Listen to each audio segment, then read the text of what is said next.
চলো আর না বকে শুরু করি। এনজাইম আমরা আগের দিন জাস্ট একটা ইন্ট্রোডাকশন দিয়েছিলাম, আর সেই ইন্ট্রোডাক্টরি পার্টে আমরা এনজাইমের ক্যারেক্টারিস্টিক্স নিয়ে আলোচনা করে দিয়েছিলাম। এই কটা পয়েন্ট আমরা আলোচনা করেছিলাম, সেই জন্য আমরা এনজাইমের সেইটুকু কাজ আর করছি না। আমরা ডাইরেক্টলি চলে যাচ্ছি নেক্সট পেজে, যেখানে রয়েছে the catalytic power is represented by Michaelis Menten constant or Km constant and turnover number. তো মাইকেলিস মেন্টেন ধ্রুবক কি সেটা আমরা পরে শুনছি, তার আগে আমরা টার্নওভার নাম্বার কি সেটা শুনে নেব। The number of substrate molecules converted into product per unit time by one molecule the enzyme is favorable condition is called turnover number. তাহলে একটা যে কোনো সাবস্ট্রেটের ক্ষেত্রে the number of substrate molecules converted into products per unit মানে per unit time, তার একটা নির্দিষ্ট সময়ে একটা সাবস্ট্রেটকে প্রোডাক্টে কনভার্ট করতে ঠিক যত মলিকিউলের এনজাইম লাগবে, অবশ্যই ফেভারেবল কন্ডিশন। কারণ কন্ডিশন যদি আনফেভারেবল হয়, এনজাইমের জন্য যদি আনফেভারেবল কন্ডিশন হয়, তাহলে সেক্ষেত্রে অনেক বেশি টার্ন ওভার নাম্বার হয়ে যাবে। সেই জন্য একটা কনস্ট্যান্ট একটা ফেভারেবল কন্ডিশনে সাবস্ট্রেট কে প্রোডাক্টে কনভার্ট করতে যত পরিমাণ এনজাইম লাগবে সেটা তার টার্ন ওভার নাম্বার বলা হয়। ওকে, আর টার্ন ওভার নাম্বার কমে যাওয়া ভালো, সেই অর্থে এনজাইমেটিক রিয়াকশন ভালো হচ্ছে। মাইকেলিস মেন্টেন ধ্রুবকতায় কমে যাওয়া মানে কেএম ভ্যালু কম হওয়া, যার অর্থ হলো রিয়াকশন রেট ভালো, কারণ সাবস্ট্রেটের সঙ্গে এনজাইম ভালো ম্যাচ করে, ভালো রিয়াকশন করে, সেই জন্য কম লাগে। আমরা গ্রাফিক্যাল রিপ্রেজেন্টেশনের মাধ্যমে দেখাবো, কেএম ভ্যালু দেখাবো, তখন টার্ন ওভার নাম্বারটাও বোঝানো যাবে। Enzymes are very specific to their substrate or reaction.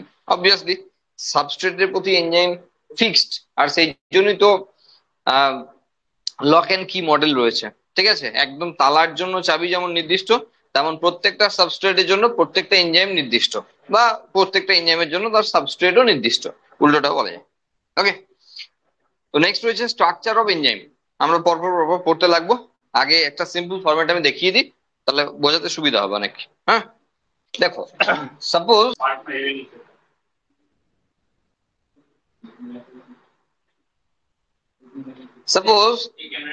এটা একটা এনজাইম। এই এনজাইমের এই মেজর পার্টটা হলো প্রোটিন পার্ট।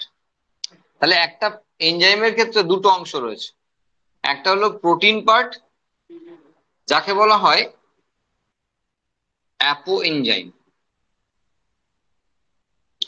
সঙ্গে রয়েছে একটা নন প্রোটিন পার্ট,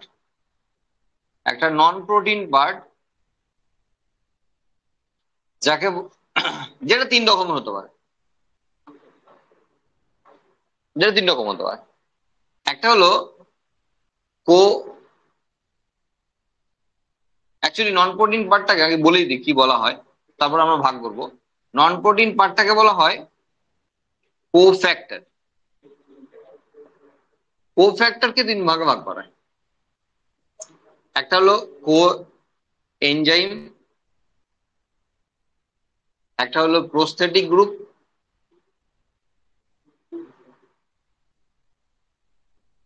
আর একটা হলো মেটাল অ্যাক্টিভেটর। একদম সিম্পল ফরম্যাটে। তাহলে এটা আমাদের কাছে নন প্রোটিন পার্ট। এটা একটা মোবাইলের ক্ষেত্রে, যদি মোবাইলটা শুধুমাত্র ফোন করার জন্য হয়, মানে এখনকার অ্যান্ড্রয়েড ফোন না, জাস্ট কিপ্যাড বালা মোবাইল আর কি, যদি হয়, তাহলে ফোনটার ক্ষেত্রে সিমটা ঠিক যতটা প্রয়োজনীয় জিনিস, একটা এনজাইমের ক্ষেত্রে প্রোটিনের সঙ্গে নন প্রোটিন পার্টটা অতটাই গুরুত্বপূর্ণ জিনিস। দেখো, প্রোটিনটাই, মোবাইলটাই তো বেশিরভাগ জায়গা জুড়ে, সিম তো এতটুকু, কিন্তু ওই সিম ছাড়া মোবাইলটা কিছু কাজই নেই। সেই অর্থে এটাই যে প্রোটিন পার্টটা ছাড়া নন প্রোটিন পার্টটা ছাড়া প্রোটিন পার্টটাই কোনো ভ্যালুই নেই। নন প্রোটিন পার্টটা যতক্ষণ না প্রোটিন পার্টের সঙ্গে অ্যাড হচ্ছে, ততক্ষণ তা এটা কাজই করবে না। তার মানে এটা হলো এনজাইমে কনভার্ট হবে না। তার মানে যে প্রোটিন পার্টটা রয়েছে তাকে বলা হয় apo enzyme, non protein part রয়েছে তাকে বলা হয় কোফ্যাক্টর।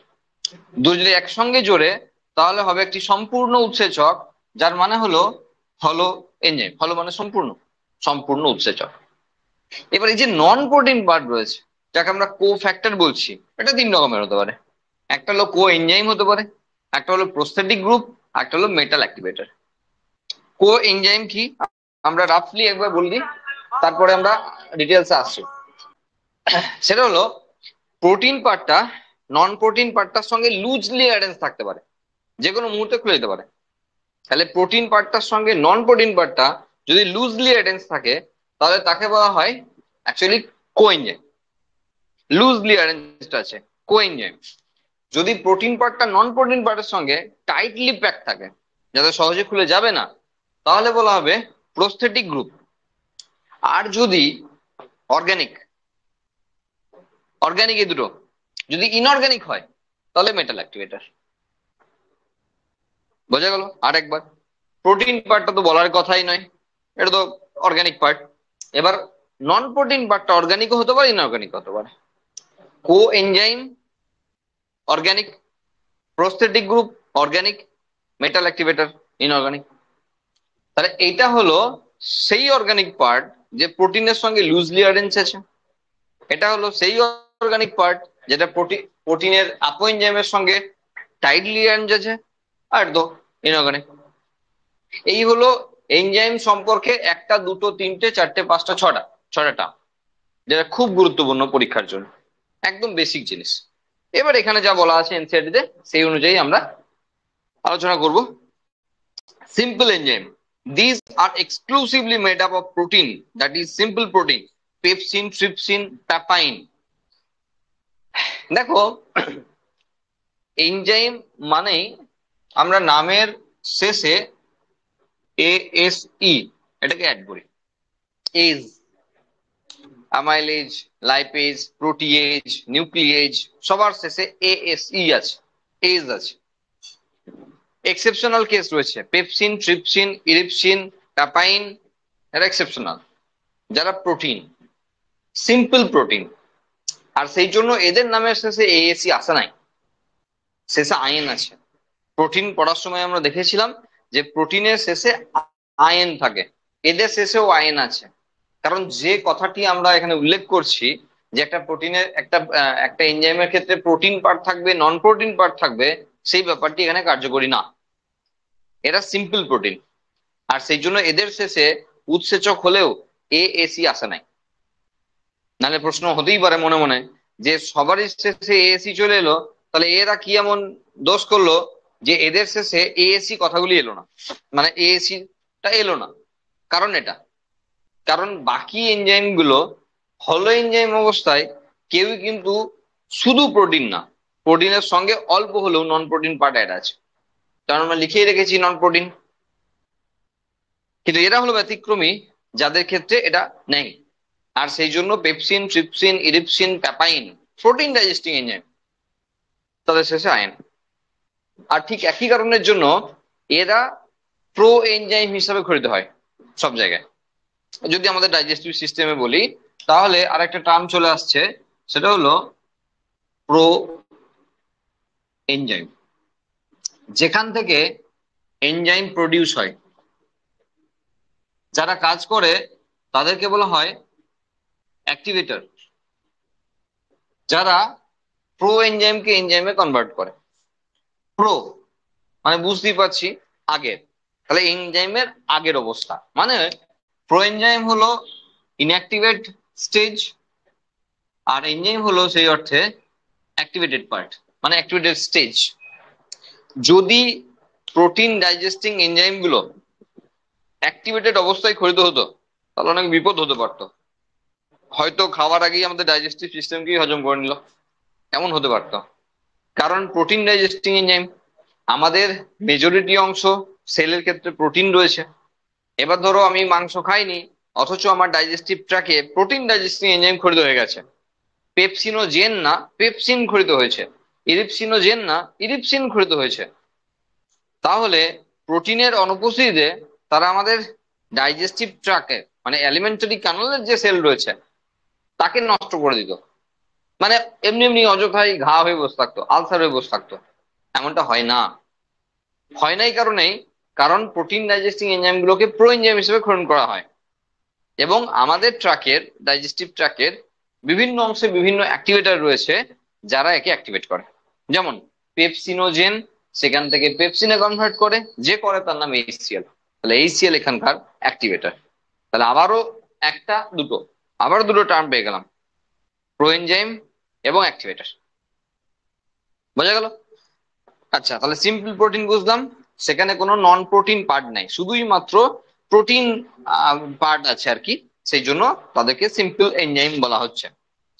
কনজুগেটেড এনজাইম, যেখানে প্রোটিন পার্টের সঙ্গে নন প্রোটিন পার্ট অ্যাড আছে। তার মানে যদি আমি এনজাইমের ক্ষেত্রে ভাগ করি, তাহলে সেক্ষেত্রে আমরা এনজাইমের ক্ষেত্রে বলতেই পারি যে এনজাইমের দু রকম এনজাইম রয়েছে, একটা হলো সিম্পল এনজাইম আর একটা হলো কনজুগেটেড, তাই না? সিম্পল প্রোটিন নিয়ে আমরা আলোচনা করলাম, যেটা এখানে কথা বলছিলাম যে পেপসিন, ট্রিপসিন, রেপসিন বা প্যাপাইন এসব। আর যারা কনজুগেটেড তারাই মোস্ট পপুলার, তাদেরকে নিয়ে এখানে আলোচনা চলছে। এরা কনজুগেটেড কারণ প্রোটিনের সঙ্গে নন প্রোটিন পার্ট অ্যাড আছে, মানে কনজুগেটেড। কারোর সঙ্গে যুক্ত আছে, মানে কনজুগেটেড। বুঝলো? যারা খুব ভালো রাঁধুনি তারা মাংসের ঝোলে পেঁপে দেয়, তাই না? কারণ তারা সেদ্ধ করতে পারবে না, প্যাপাইন আছে। আমরা পেঁপে খাওয়ার সময়, আম খাওয়ার সময় যদি ভালো করে না ধুয়ে খায়, তাহলে আমাদের ঘা হয়ে যাওয়া অনিবার্য।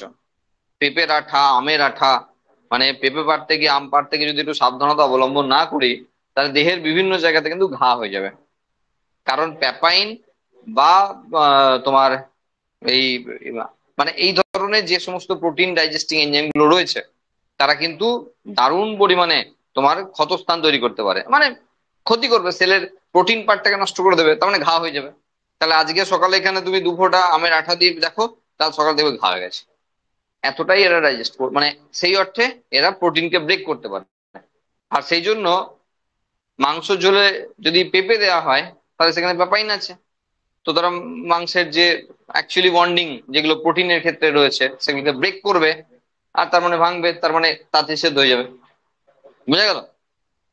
ঠিক একই জিনিস, তুমি যদি কোনো প্রোটিন জাতীয় খাবার খাওয়ার পর যদি পেঁপের আঠা খাও, যদি পেঁপে খাও, তাহলে তোমার প্রোটিন খুব ভালো ডাইজেস্ট হবে, নো ডাউট। প্যাপাইন আছে, পেঁপের আঠা, পেঁপেকে দুবার টোকা দিলে, যে একটা কিছু মানে বাতাসা বা এই ধরনের কিছু একটা ধরে পেঁপের আঠাটাকে ধরে খেয়ে নিলে, শুধু তো খাওয়া যাবে না, শুধু কিন্তু মুখে খাওয়া হয়ে যাবে। আমি যদি পেঁপেকে গাছে টোকা মেরে হাঁ করে বসে থাকি, তাহলে তোমার মুখে তো আবার খাওয়া হয়ে যাবে, এরকম করে খাওয়া যাবে না, তাহলে কোন একটা মাধ্যমে খেতে হবে। আর এটা খাবার সবচেয়ে ভালো মাধ্যম হলো বাতাসা।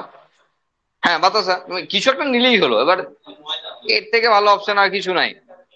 না না, তাহলে কিছু হবে না, তাহলে পেঁপে খেলেও খাওয়া হয়ে যেত, সেই অর্থে তো পেঁপে খেলেও ঘা হয়ে যেত, তা তো হয় না।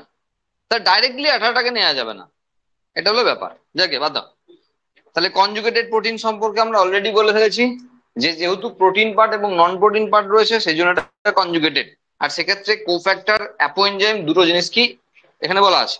এবার অ্যাপোএনজাইমের ক্ষেত্রে তিনটে অংশ রয়েছে, তিনটে অংশ নিয়ে আমরা ডাইরেক্টলি এনসিইআরটি লাইনগুলো বলছি।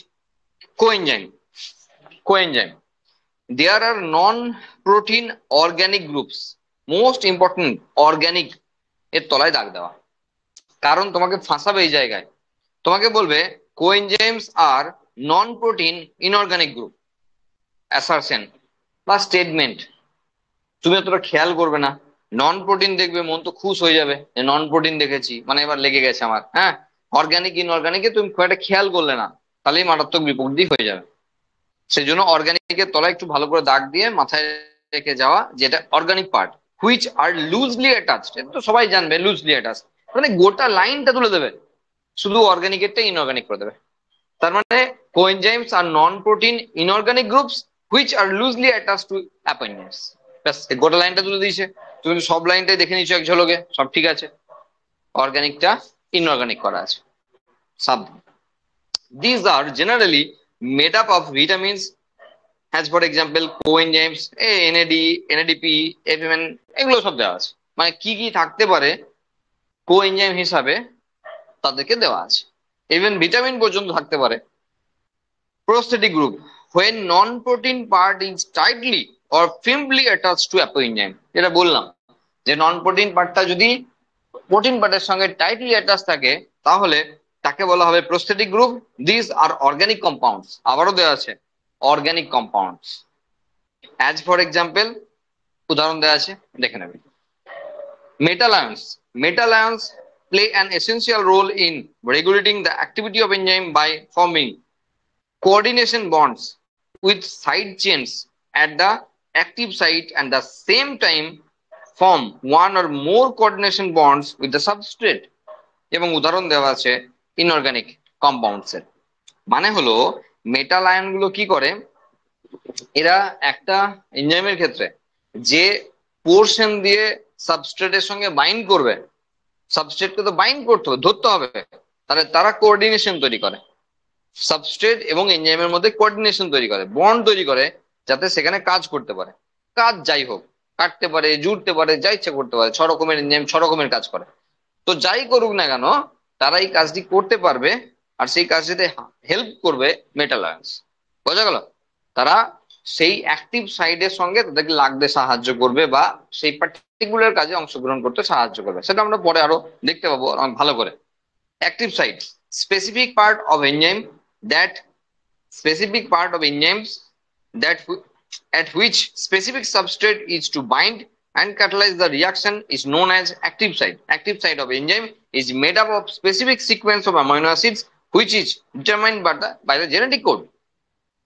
তার মানে হলো ধরো এটা একটা, সাপোজ এটা একটা এনজাইম, সাপোজ এটা একটা এনজাইম, ও এখানে প্রোটিন আর নন প্রোটিন খুঁজে বেরিও না, এটা হলো এনজাইম। হ্যাঁ, মানে আর ওইসব নিয়ে বেশি মাথা ঘামালে হবে না, যা বলা হয়ে গেল হয়ে গেল। বাকি সব টাইম যখন এনজাইম লিখবো তুমি যেন আবার এই নন প্রোটিন পার্টটাকে খুঁজতে যেও না, তাহলে আমার মুশকিল হয়ে যাবে। হ্যাঁ, মানে এর মধ্যেই নন প্রোটিন পার্ট আছে। সাপোজ এটা একটা এনজাইম, তাহলে এই এনজাইমের সঙ্গে একটা স্পেসিফিক সাবস্ট্রেট বাইন্ড করবে, তার কারণ এই এনজাইমের সঙ্গে ধরার যে জায়গা সেটা স্পেসিফিক, আর সেই জন্য তো লক এন্ড কি মডেল খাটে। তাহলে এই সাবস্ট্রেটটার জন্য স্পেসিফিক এইরকম জায়গা রয়েছে যেটা এনজাইমের অ্যাক্টিভ সাইটের সঙ্গে স্পেসিফিক, আর সেই জন্য সেই এনজাইমের সঙ্গেই লাগবে, অন্য কোনো এনজাইমের সঙ্গে লাগবে না। কারণ সাবস্ট্রেটটার এই যে অংশটা রয়েছে, এই অংশটা এনজাইমের ক্ষেত্রে যে অংশের সঙ্গে লেগেছে মানে অ্যাক্টিভ সাইট, তার সঙ্গে ম্যাচ করবে না, তাই কাজ হবে না। সেই জন্য সাবস্ট্রেটের সঙ্গে এনজাইম সবসময় স্পেসিফিক। এটা সাবস্ট্রেট, এটা এনজাইম, এনজাইম সাবস্ট্রেট কমপ্লেক্স তৈরি করে, এটা একসঙ্গে হয়ে। ওকে, হলো এগুলো নিয়ে আমরা আলোচনা আছে। অ্যালোস্টেরিক সাইট, পরে অ্যালোস্টেরিজম আছে, অ্যালোস্টেরিজম নিয়ে আমরা কথা বলছি, তবু একবার বলে দিচ্ছি। বিসাইড দ্য অ্যাক্টিভ সাইটস, আমরা যেহেতু এই যে মোড অফ অ্যাকশন মানে এনজাইমের ক্ষেত্রে রয়েছে, সেখানে অ্যালোস্টেরিজমের ব্যাপারটা আমরা আসবো। হ্যাঁ, সেই জন্য আমরা অ্যালোস্টেরিক সাইট ব্যাপারটা আর অ্যাক্টিভ সাইট ব্যাপারটা একটু পরে বোঝাচ্ছি। হ্যাঁ, এটা নিয়ে অনেক কিছু বলার আছে, এটা পরে বলছি। তারপরের টার্ম গুলোতে চলে যাই, দিয়ে আমরা পরে আসছি ঘুরে আবার অ্যাক্টিভ সাইট এবং অ্যালোস্টেরিক সাইডে। Terms related with enzyme, related to enzyme. Endo enzyme কি বলছে? Enzyme which has functional only inside the sell.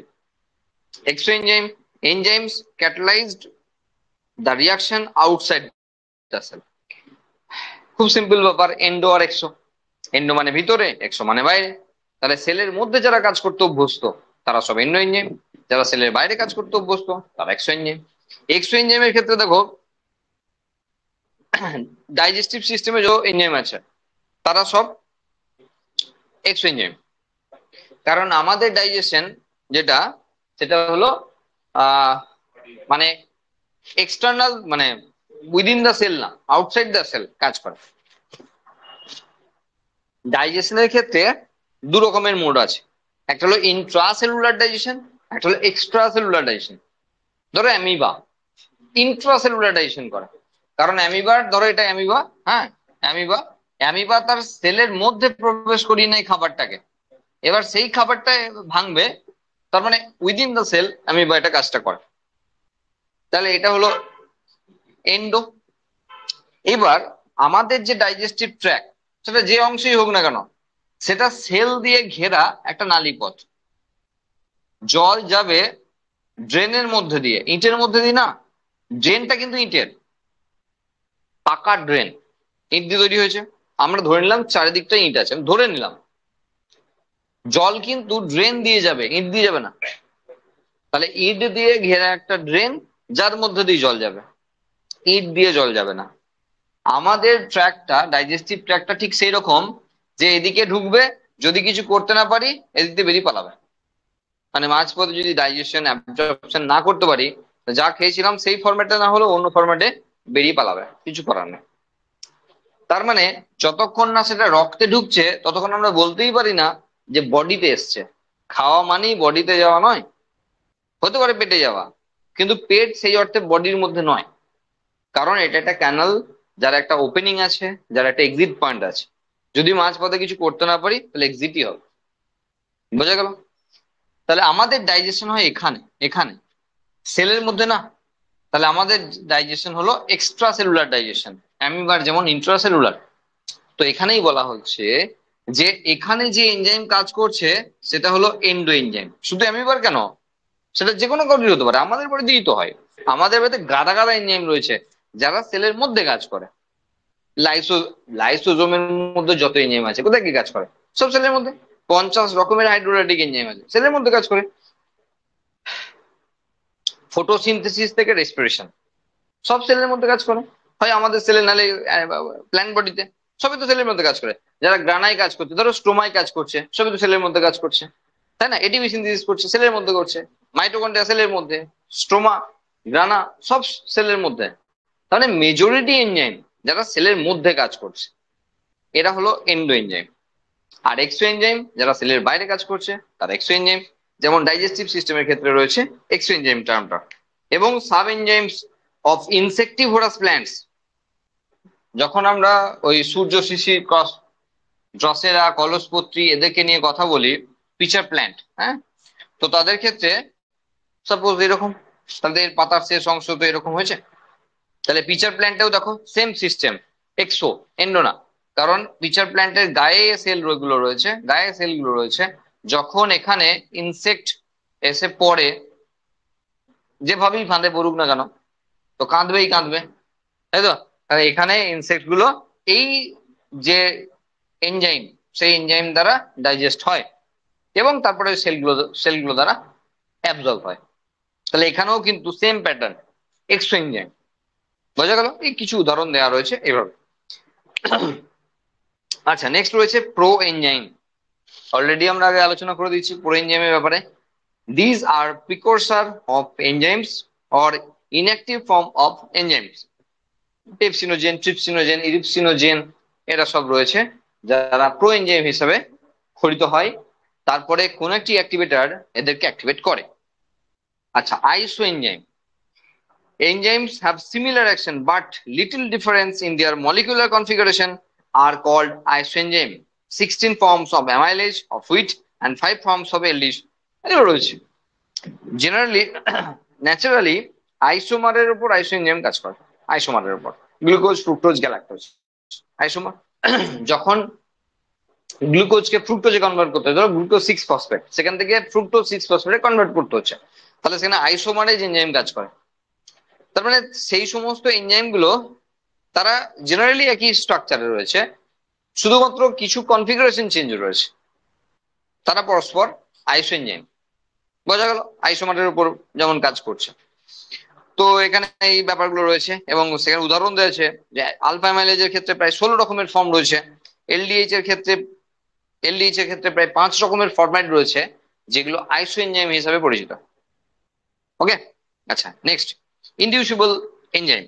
When formation of enzyme is induced by substrate availability, lactose, nitrogenase, beta galactosidase, etc. কেমন হলো কেসটা? সেটা হলো enzyme যদি substrate দ্বারা উদ্দীপিত হয়ে পড়ে তখন তাকে ইনডিউসেবল এনজাইম বলা হয়। যেমন সাপোজ ল্যাকোপেরন, মনে হয় একটু একটু মনে আছে ল্যাকোপেরন, ওপেরন কনসেপ্ট। তাহলে ল্যাকোপেরনের ক্ষেত্রে বিষয় ছিল এরকম যে ধরো একটা কন্টেনার, যেখানে ধরো হ্যাঁ মিল্ক আছে, এবার মিল্ক সুগার আছে, ল্যাকটোজ, ল্যাকটোজকে ভাঙলে হয় গ্লুকোজ প্লাস গ্যালাক্টোজ। এবার যদি ল্যাকটোজ থাকে তাহলে এখানে 3 রকম এনজাইম এসে কাজ করবে, beta galactosidase, lack পারমিয়েজ, trans acetylase. ছিল না ল্যাক জেড, ল্যাক ওয়াই আর ল্যাক এ, 3টে থেকে 3টে এনজাইম সিক্রেট হতো, মানে তৈরি হতো, যেটা এখানে কাজ করবে। তাহলে সেখানে ল্যাকটোজের প্রেজেন্স অর অ্যাবসেন্স, গ্লুকোজের প্রেজেন্স এন্ড অ্যাবসেন্স এখানে মেজর রোল প্লে করতো। যদি গ্লুকোজ থাকে তাহলে এখানে যারা কাজ করবে ল্যাক্টোব্যাসিলাস, তারা কাজ করবে না, কারণ তার উদ্দেশ্য হলো গ্লুকোজকে খাওয়া। যদি গ্লুকোজই এসে তাকে অ্যাভেলেবেল আছে তাহলে ফালতু খাটতে যাবে কেন? তাহলে সে গ্লুকোজ খাবে, তাহলে খাটাখাটনির কোনো প্রয়োজনই নেই। যদি দেখে গ্লুকোজ নেই, ল্যাকটোজ তো থাকবেই মিল্কের মধ্যে, তা তখন ল্যাকটোজকে ভাঙবে, যে গ্লুকোজ এবং গ্যালাক্টোজে কনভার্ট করবে। গ্লুকোজ ওদের খাবার বস্তু, এবং গ্যালাক্টোজ যেহেতু এর আইসোমার, ওকে আইসোমারেজ এনজাইম দ্বারা আইসোমারে কনভার্ট করবে, গ্লুকোজই খাবে আলটিমেট।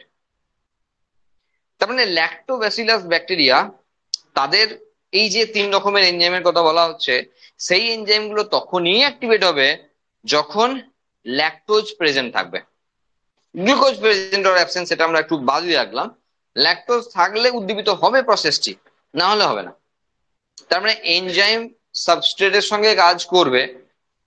আমরা মনে হয় বলেছি আগের দিনকে যে দুটো বান্ধবী ঝগড়া করছিল, 3 নম্বর বান্ধবীর এন্ট্রি হলো, বান্ধবী বলছি কারণ স্পেসিফিক কিছু কারণ রয়েছে। দুটো বান্ধবী ঝগড়া করছিল, 3 নম্বর বান্ধবীর এন্ট্রি হলো, কানে কি একটা বলে গেল, যাওয়ার পর যেটা মুখোমুখি হচ্ছিল এবার হাতাহাতি লেগে গেল। তা 3 নম্বর বান্ধবী হলো এনজাইম। আবার ধরো দুটো বান্ধবীর মধ্যে ঝগড়া চলছিল, হাতাহাতি হচ্ছিল, এরপর 3 নম্বর বান্ধবীর এন্ট্রি, কিছু বলে গেল, চলে গেল, আর তাদের এবার গলাগলি হয়ে গেল। তার মানে আবার 3 নম্বর বান্ধবী হলো এনজাইম।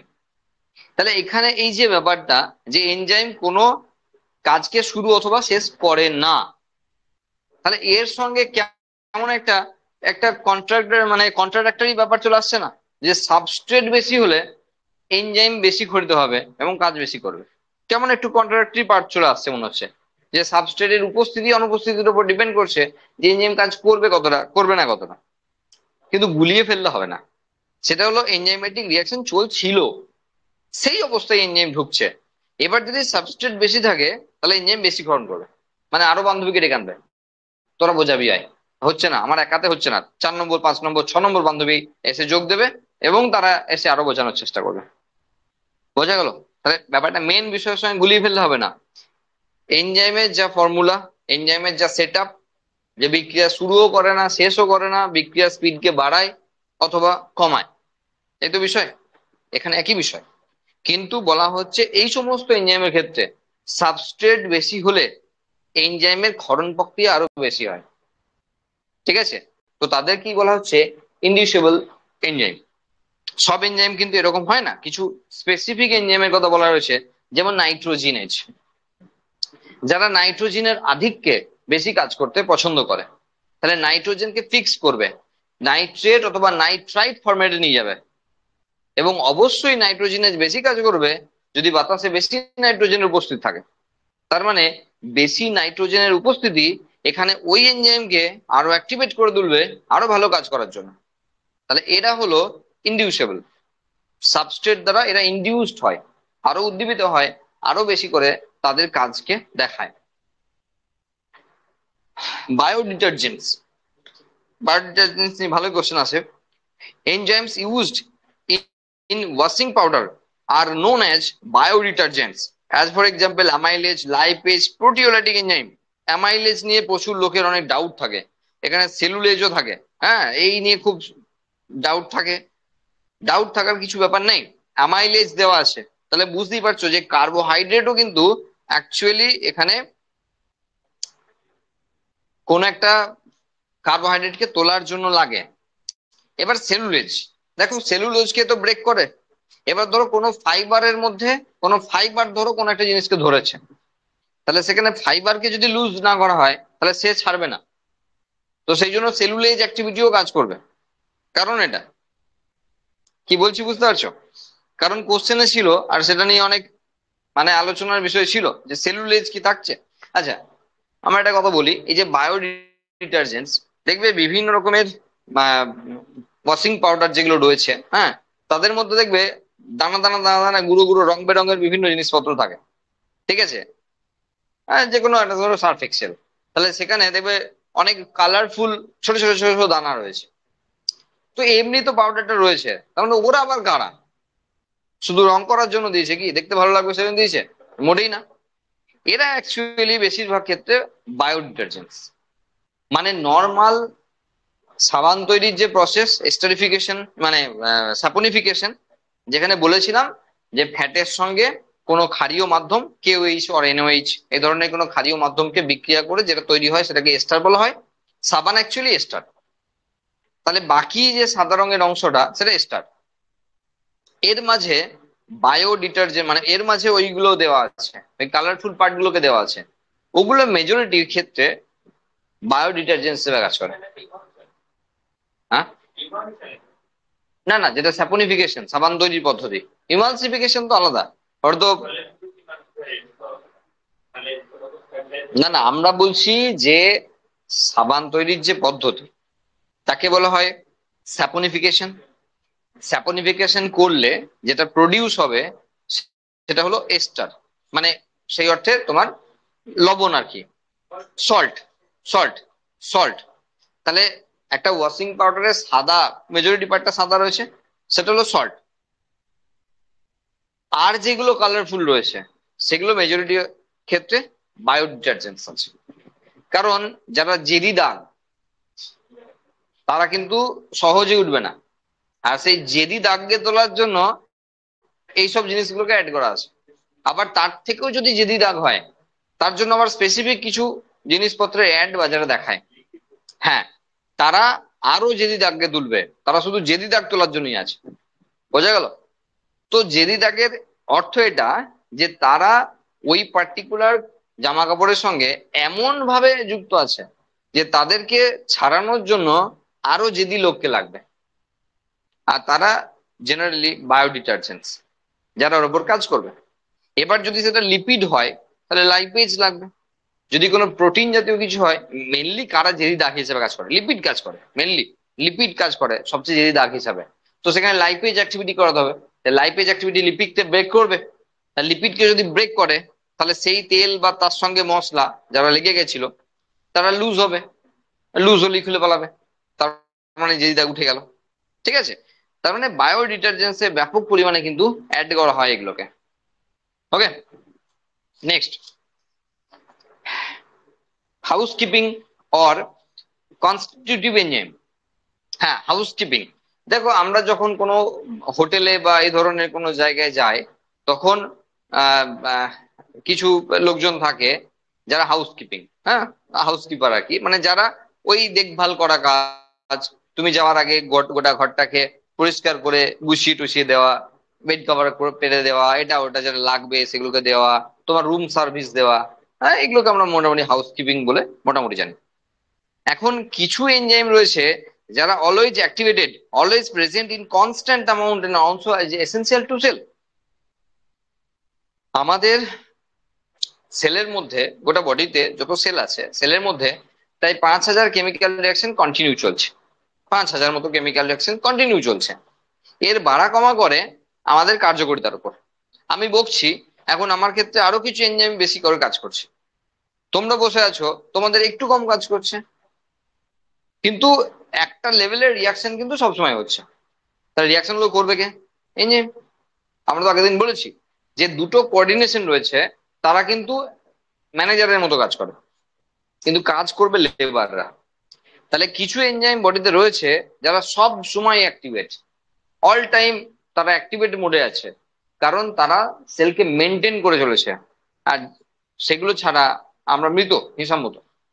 তো সেগুলো সবসময় অ্যাক্টিভেট থাকতে হয়, নাহলে কিন্তু আমাদের সেলগুলো কাজ করবে না। আর তার না করার অর্থ হলো, বুঝতে পারছো, হার্টের সেল যদি কাজ না করে তার অর্থ, ব্রেনের সেল যদি কাজ না করে তার অর্থ কি? মৃত্যু। মানে হাত পা গুলো বাদ দিলাম, তাহলে হার্ট আর ব্রেন এই দুটো জায়গাকে ধরলে আমরা বুঝতে পারছি যে হাউস কিপিং জিন যাদের কথা বলা হচ্ছে, যারা কন্টিনিউয়াসলি অ্যাক্টিভ রয়েছে, তাদের কি কাজ। বোঝা গেল?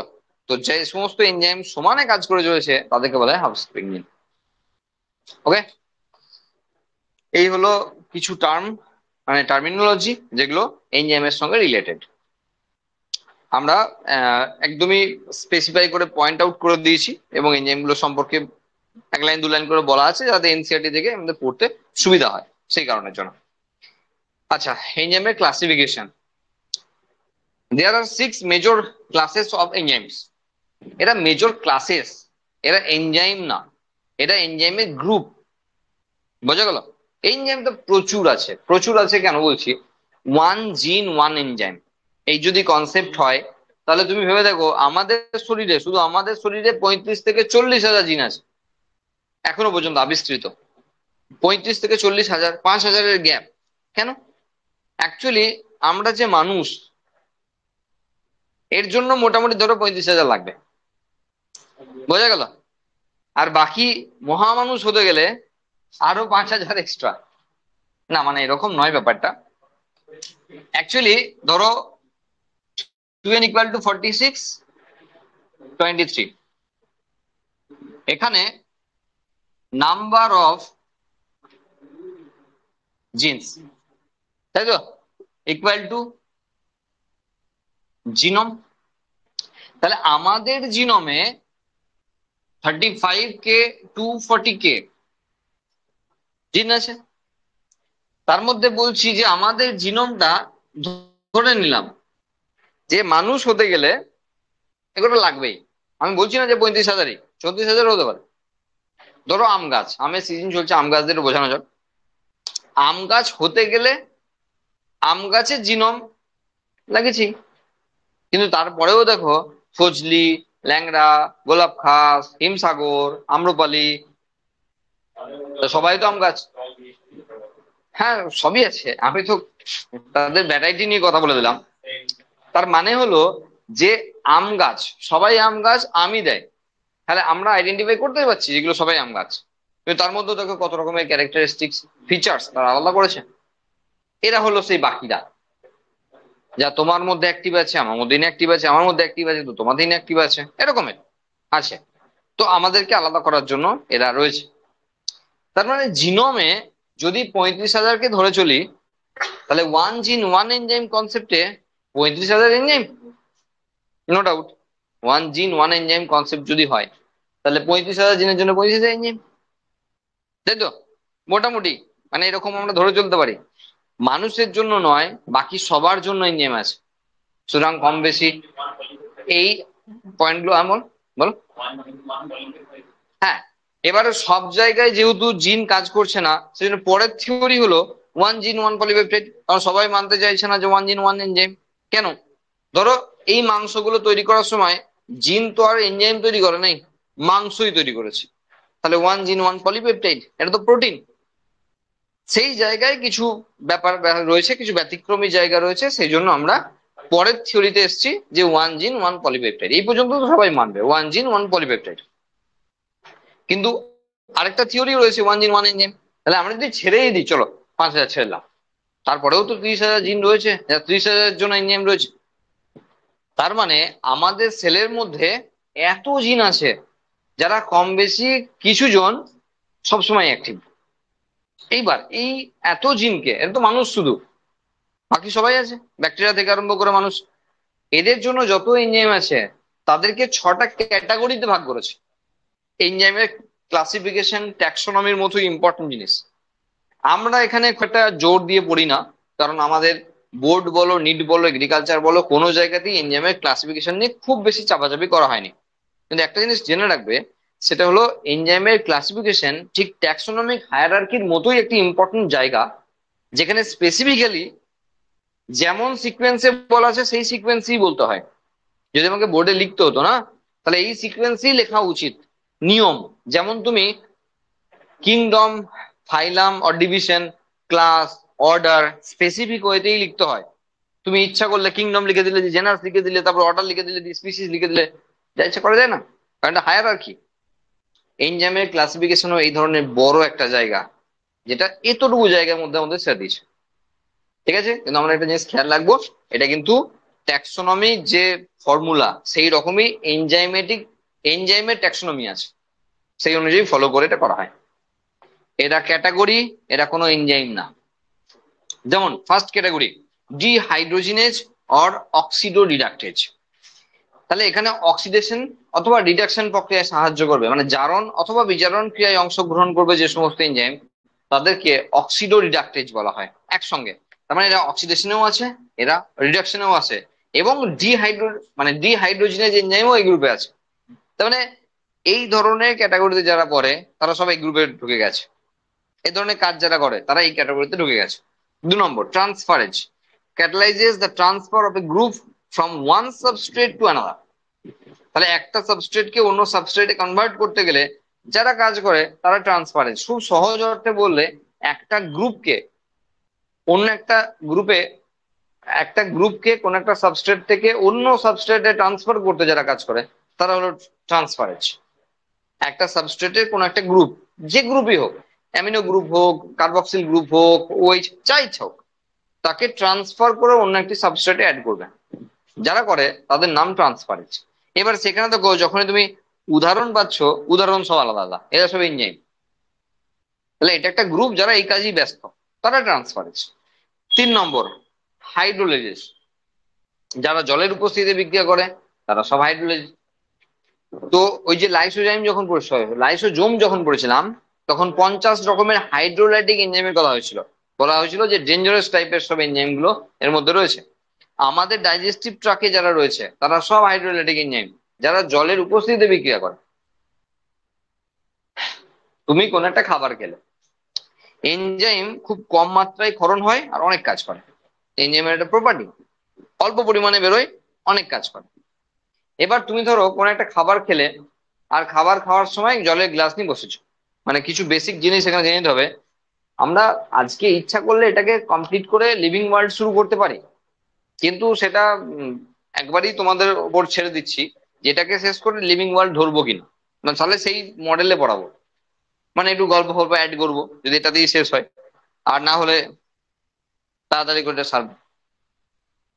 চলো, ধরো আমরা খেতে বসার আগে জলের গ্লাস নিয়ে বসেছি, আমরা বসে না, খেতে বসার আগেই নুন নিয়ে বসে পড়েছি, জানেই না কোথায় নুন কম হয়েছে বেশি হয়েছে, নুনই নিয়ে বসে পড়েছে। ও জানে নুন লাগবেই লাগবে।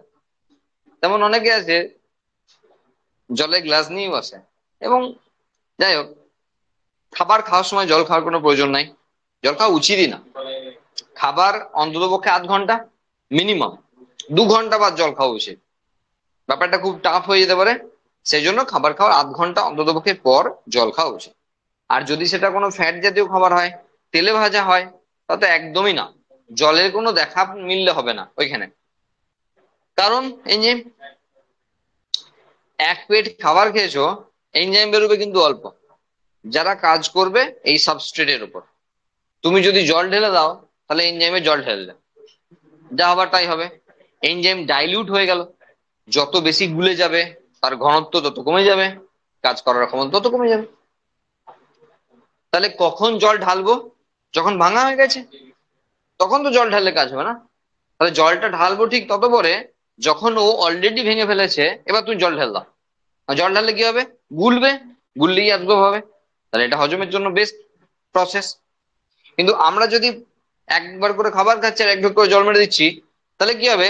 তাহলে এনজাইম ভালো কাজ করবে না, নো ডাউট এনজাইম ভালো কাজ করবে না। আর যদি সেটা ফ্যাট জাতীয় হয় তা তো কোনো কথাই নাই। তুমি একটা করে ধরো বেগনি খাচ্ছ, একটু জল খেয়েছো, বা তুমি চাউমিন খাচ্ছ জল খেয়েছো, বা মোগলাই খাচ্ছ একটু জল খেয়েছো, তাহলে তো বলার অপেক্ষা রাখে না, দারুণ কাজ হবে। এনজাইম হাত জোল করে দেবে, আমি পারবো না বাবা, তুই যা করবি করগা। বোঝা গেল? তার মানে আমাদের খাবার খাওয়ার সময় তুমি এখনই বলবে স্যার এই তো আপনি বলছেন হাইড্রোলেজ, যারা জলের উপস্থিতিতে কাজ করে, শুধু জল ঢালবো ভালো হবে? দরকার নেই। যা খেয়েছো তার সঙ্গে এনাফ জল আছে, সেই জল যথেষ্ট এনজাইমেটিক রিয়াকশনটা চালানোর জন্য। তোমাকে আলাদা করে জল ঢালার দরকার নেই। তুমি যাই খাও না কেন তার সঙ্গে জল আছে। তুমি যদি মোগলাইও খাচ্ছ তো নিশ্চয়ই ঘুগনিটা খাচ্ছ সঙ্গে, তো এতে যা জল আছে সেই জলই এনাফ ওই হাইড্রোলেজ টাইপের উৎসেচক গুলো কাজ করার জন্য। আলাদা করে জল ঢালার কোনো প্রয়োজন নেই। বোঝা গেল? এবার কি খাচ্ছ তার উপর ডিপেন্ড করছে যে কতক্ষণ পর জল ঢালতে হবে। বোঝা গেল? যদি ভাত খেয়েছো, দরকার নেই বেশিক্ষণ ওয়েট করা, তারপরে কিছুক্ষণ পরে 10-15 মিনিট 20 মিনিট পর খেতে পারো জল, কারণ পাকস্থলীতে ভাতের কোনো পরিপাকই হবে না। গলা থেকে নামানোর জন্য অস্বস্তি দূর করার জন্য তুমি খেতে পারো। তুমি যখন যত ড্রাই ফ্রুটস মানে যত ড্রাই খাবারই খাও না কেন, আরে লালা তো রয়েছেই না। তুমি থোড়াই এমনি গোটা গোটা গিলে নিতে মানে শুকনো গিলে নিতে পারছো।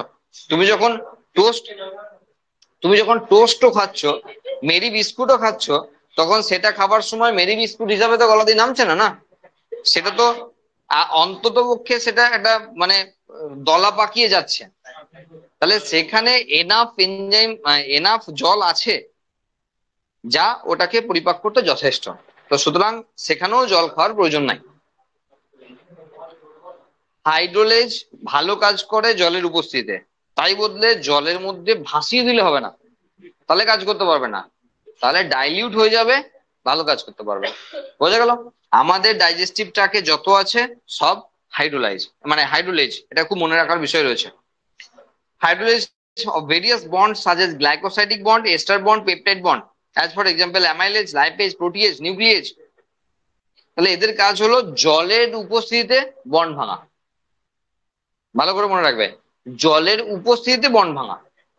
হাইড্রোলেজ গ্রুপের এনজাইমরা এই কাজ করে। Next, lyase, removal of a group by other than hydrolysis. তাহলে দেখো লাইজের ক্ষেত্রেও একই রকম প্রসেস, কিন্তু লাইজের মধ্যে পার্থক্য কোথায়? Removal of a group by other than hydrolysis, জলের অনুপস্থিতিতে কাজ করবে, সেই একই কাজ করবে, বন্ড ভাঙবে, কিন্তু জলের উপস্থিতিতে না। তাহলে যারা বন্ড ভাঙছে জলের উপস্থিতিতে ভাঙছে তারা হাইড্রোলেজ, যারা জলের অনুপস্থিতিতে ভাঙছে তারা লাইজ। বোঝা গেল?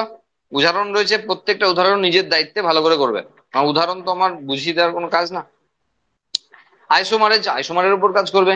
তাহলে গ্লুকোজ 6 ফসফেট থেকে ফ্রুক্টোজ 6 ফসফেট, একটু আগে উদাহরণ দিলাম। তাহলে গ্লুকোজ আর ফ্রুক্টোজ আইসোমার, গ্লুকোজ 6 ফসফেটেরও যা ফর্মুলা, গ্লুকোজ ফ্রুক্টোজ 6 ফসফেটেরও তাই ফর্মুলা। তাহলে এদেরকে এদেরকে চেঞ্জ করতে যারা কাজ করবে তারা আইসোমারেজ সবসময় আইসোমারের উপর কাজ করে। আর রয়েছে ligase, joining of two compounds, that is the formation of CO, CS, CN, PO bonds. তার মানে এই গ্রুপের মধ্যে যারা সিনথেটাইজ রয়েছে বা যারা কার্বক্সিলেজ রয়েছে তারা সব এই গ্রুপে কাজ করে, যাদের কাজ হলো দুটো কম্পাউন্ডকে যোগ করা। আগে যখন লাইজের কথা বললাম তখন রিমুভাল অফ গ্রুপ, আর লাইগেজে জয়নিং অফ গ্রুপ। তাহলে 6টা ক্যাটাগরির 6টা স্পেসিফিক ব্যাপারটা রয়েছে। হাইড্রোলেজের সঙ্গে লাইজের পার্থক্য বুঝিয়ে দিয়েছি, জলের উপস্থিতি আর অনুপস্থিতি। হাইড্রোলেজ এবং লাইজ একই ক্যাটাগরির, যারা বন্ড ভাঙে, আর লাইগেজ যারা বন্ড তৈরি করে। এরা হলো 6টা ক্যাটাগরি, এদের আন্ডারে যত এনজাইম আছে তারা পড়বে। হলো ক্লাসিফিকেশন অফ এনজাইম। নেক্সট, একাধিক প্রোটিন হতে পারে, একাধিক প্রোটিন হতে পারে। হ্যাঁ, মানে একটা প্রোটিন দিয়ে হতে পারে এমন কোনো মানে নেই, একাধিক প্রোটিন দিয়ে হতে পারে প্রোটিন পার্ট। বোঝা গেল? কারণ অনেক সময় কি হচ্ছে, একাধিক জিন দ্বারা যখন একটা কোনো ক্যারেক্টার রেগুলেট করছে, তখন তো একাধিক জিন সেই কাজটায় অংশগ্রহণ করছে। ওয়ান জিন ওয়ান এনজাইম যদি কনসেপ্ট হয়, তাহলে সেখানে ঘুরিয়ে ফিরে দাঁড়াচ্ছে না যে একাধিক জিন মেনে একটা এনজাইমকে কন্ট্রোল করছে। প্লিওট্রপির যে মেকানিজম, পলিজেনিক ইনহেরিটেন্সের যে মেকানিজম, ঠিক আছে, তাহলে অনেকগুলো জিন একটা ক্যারেক্টারকে নিয়ন্ত্রণ করছে। তার মানে তো এমনই দাঁড়াচ্ছে যে অনেকগুলি জিন মিলে সেই প্রোটিনটা তৈরি করে বা এনজাইমটা তৈরি করে। তাহলে সেখানে প্রোটিনটা একটা জিনই হতে হবে এমন কোনো মানে নেই। হ্যাঁ, উল্টোটাও হয়। আমরা প্লিওট্রপি নিয়ে তো আলোচনা নয়, আমার কথা হলো ওয়ান জিন ওয়ান এনজাইম। তাহলে মেন্ডেলিজম অনুযায়ী তাই, ওয়ান জিন ওয়ান এনজাইম, ঠিক আছে, মানে মেন্ডেল বলে নাই, আমি বলছি ওয়ান জিন ওয়ান ক্যারেক্টার, তো মেন্ডেলের কথা। ল অফ ইউনিট ক্যারেক্টার, মেন্ডেলের কথা। এবার বিষয় হলো তাহলে ওয়ান জিন ওয়ান এনজাইম হচ্ছে হিসাব মতো, কিন্তু যখন ডেভিয়েশন ফ্রম মেন্ডেলিজমে যায়, মেন্ডেলের ব্যতিক্রমী ঘটনা যায়, তখন আমরা প্লিওট্রপি পলিমরফিজম দুটো বিষয় পাই। আরো আছে, ওগুলো আমার দরকার নেই। তাহলে পলিজেনিক ইনহেরিটেন্সের যে বিষয়টা, যে একাধিক জিন একটা ক্যারেক্টারকে রেগুলেট করছে, তাহলে এখানে ব্যাপারটা দাঁড়ানো না যে একাধিক জিন একটা ক্যারেক্টারকে রেগুলেট করছে, তৈরি করতে পারে, তাই না? আমাদের যে স্কিন কালার, পলিজেনিক ইনহেরিটেন্সের উদাহরণ। স্কিন কালার মানে কি? মেলানিন। এবার বলো মেলানিন একটি প্রোটিন, আয়ন আছে শেষে, মেলানিন একটি প্রোটিন, তাহলে সেই প্রোটিনটা তৈরি করতে একাধিক জিন লেগেছে, তো হলো না? মেলানিন তৈরি করতে একাধিক জিন লেগেছে, তো একাধিক জিন মিলে একটা প্রোটিন তৈরি করতেই পারে। হুম হুম না, ব্যতিক্রমী তো, ওটা তো ডেভিয়েশন ফ্রম মেন্ডেলিজম, মেন্ডেলের ব্যতিক্রমী ঘটনা। আমরা, তুমি প্রশ্ন করলে যে এই প্রোটিনটা কি একটাই প্রোটিন, মানে একটাই জিন থেকে তৈরি হওয়া প্রোটিন, আমি বললাম না, নাও হতে পারে, ম্যাক্সিমাম ক্ষেত্রে হবে, দিয়ে বললাম নাও হতে পারে, এক্সেপশনাল কেস রয়েছে। আর সেই জন্যই জেনেটিক্সে ঢুকতে হলো একবার, তোমাকে বোঝানোর জন্য যে পলিজেনিক ইনহেরিটেন্স এখানে ব্যতিক্রম হয়ে গেল। বোঝা গেল? এটা উদাহরণ, এটা এটা এক্সেপশনাল কেস, উদাহরণ না। উদাহরণ তো জেনারেলি একটাই হবে, হতে পারে। হলো মেকানিজম অফ অ্যাকশন। দেখো, এই যে রিসেন্ট যে ভাইরাস গুলো এসছে না, তার মধ্যে ধরো জিকা ভাইরাস আছে, অ্যাডিনো ভাইরাস আছে, হ্যাঁ ইবোলা আছে, হ্যাঁ, এরা, না করোনা রিসেন্ট না, করোনা বহু পুরনো।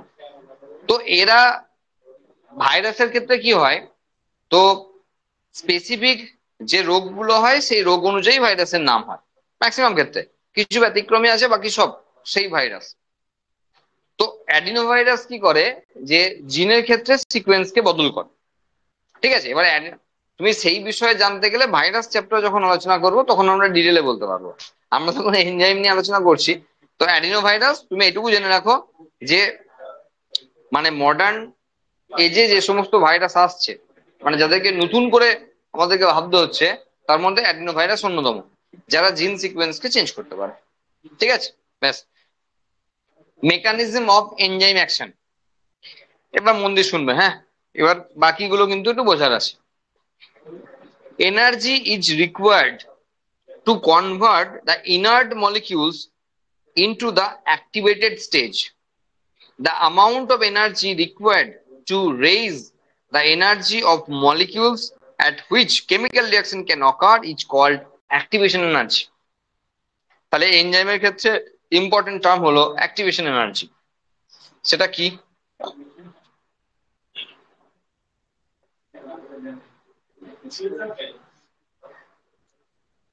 বলছে enzyme is required, energy is required to convert the inert molecule into the activated stage. The amount of energy is required to raise the energy of molecules at which chemical reaction can occur is called activation energy. যে কোনো একটা substrate কোনো এনজাইমের সঙ্গে কাজ করবে, এই কাজ করার জন্য একটা অ্যামাউন্টের এনার্জির প্রয়োজন হয়। আচ্ছা, এর থেকে ভালো বললে এরকম হবে যে কোনো একটি কেমিক্যাল রিয়াকশনের শুরু তো এনজাইম করে না, তাহলে সেই সাবস্ট্রেটটাকে, সেই রিয়াকশনটা চালাতে গেলে একটা লেভেলে কাজ নিজেই শুরু করতে হয়। সেই সাবস্ট্রেটটা ভাঙা, গড়া, যা ইচ্ছা বলো, কারণ 6টা ক্যাটাগরি দিলাম দেখলাম, শুধু ভাঙা ভাঙা নিয়ে বসে থাকলে তো হবে না, যে এনজাইম শুধু ভাঙে আর ভাঙে এমন তো নয়, এনজাইম ভাঙে করে অনেক কিছু আছে। তো সুতরাং যে কাজই করুক না কেন, 6 রকমের যে কাজই করুক না কেন, সেই কাজটা কিন্তু নিজেকেই শুরু করতে হয়। শুরু করার পর এনজাইম প্রবেশ করে। অ্যাক্টিভেশন এনার্জি হলো যে এনার্জিটা মিনিমাম লেভেল দরকার, যে সেই এনজাইমেটিক রিয়াকশনটা, সেই রিয়াকশনটা শুরু হবে, সেটা হলো তার অ্যাক্টিভেশন এনার্জি।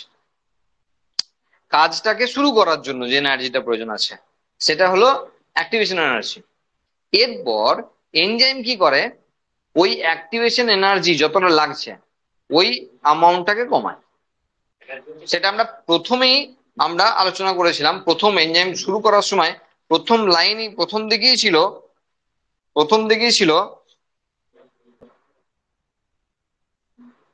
দেখো প্রথম দিকেই ছিল 3 নম্বর বুলেট আছে, enzymes lower the activation energy of substrate or reaction. তার মানে যে কাজটা করতে কোন একটা সাবস্ট্রেট ভাঙছে, এবার ভাঙার জন্য এনজাইম শুরু করে যেমন নয়। আমাদের আমাদের মিসকনসেপশন কি হয়, যে সাবস্ট্রেট প্লাস এনার্জি দিয়ে আমরা সাবস্ট্রেট এনার্জি,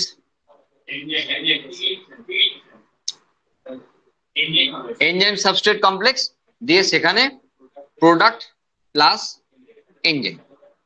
তাহলে E1 দিলাম, E1 দিলাম, E1 দিলাম, তাহলে স্পেসিফিক্যালি বোঝা গেল যে এনজাইম 1 কাজ করছে এখানে। এবার ব্যাপারটা হলো এই যে এনজাইম সে পরে ঢুকেছে, কিন্তু তার আগে থেকে কিন্তু সাবস্ট্রেট নিজেই কিন্তু কাজ করতে লেগেছে। আলটিমেটাম হলো, ওর গোল হলো প্রোডাক্ট তৈরি করা। এনজাইম তো মাঝপথে ঢুকলো, পরে ঢুকলো। এ একটা লেভেলে এনার্জি নিয়ে কাজ করতে শুরু করেছিল, সেটা ধরলাম 100 এটিপি লাগবে, এই একটা টার্গেট নিয়ে সে প্রোডাক্ট বানাবে। এবার ব্যাপার হলো, এনজাইম হলো সে যে এই 100টা কমিয়ে হয়তো 90 নিয়ে যাবে, হয়তো 50-এ নিয়ে যাবে, অথবা 40-এ নিয়ে যাবে। তাহলে এখানে এনার্জি লেভেলটা কমিয়ে দিল, এটা এনজাইমের কাজ। অ্যাক্টিভেশন এনার্জি ছিল এটা, যে মাঝপথে ঢুকে ওই লেভেলটাকে কমিয়ে দিল, যে কম খরচাতে আমি কাজটা করে দেবো, সে হলো এনার্জি। বোঝা গেল? কম খরচ, এনার্জি কারেন্সি, তো কারেন্সি না। তো আমরা যখন টাকা পয়সার কথাটা ভাবছি যে কম খরচে কি করে কাজটা হবে, তো একটা সেলও তো ভাবছে যে কম খরচে কি করে করব। এটাকে তৈরি করতে তাকে যথেষ্ট খাটতে হয়েছে, এনার্জি প্রডিউস করতে। তাহলে এটা যদি কারেন্সি হয়, তাহলে কারেন্সি কম কারেন্সি কম খরচা করে আমার কাজটা মিটবে, এটাই আমি চাইবো। আর এনজিএম তাই জন্য লাগানো, এনজিএম কে তাই জন্য লাগানো হয়েছে যে কম খরচা করে কাজটা উদ্ধার হয়ে যাবে। বোঝা গেল?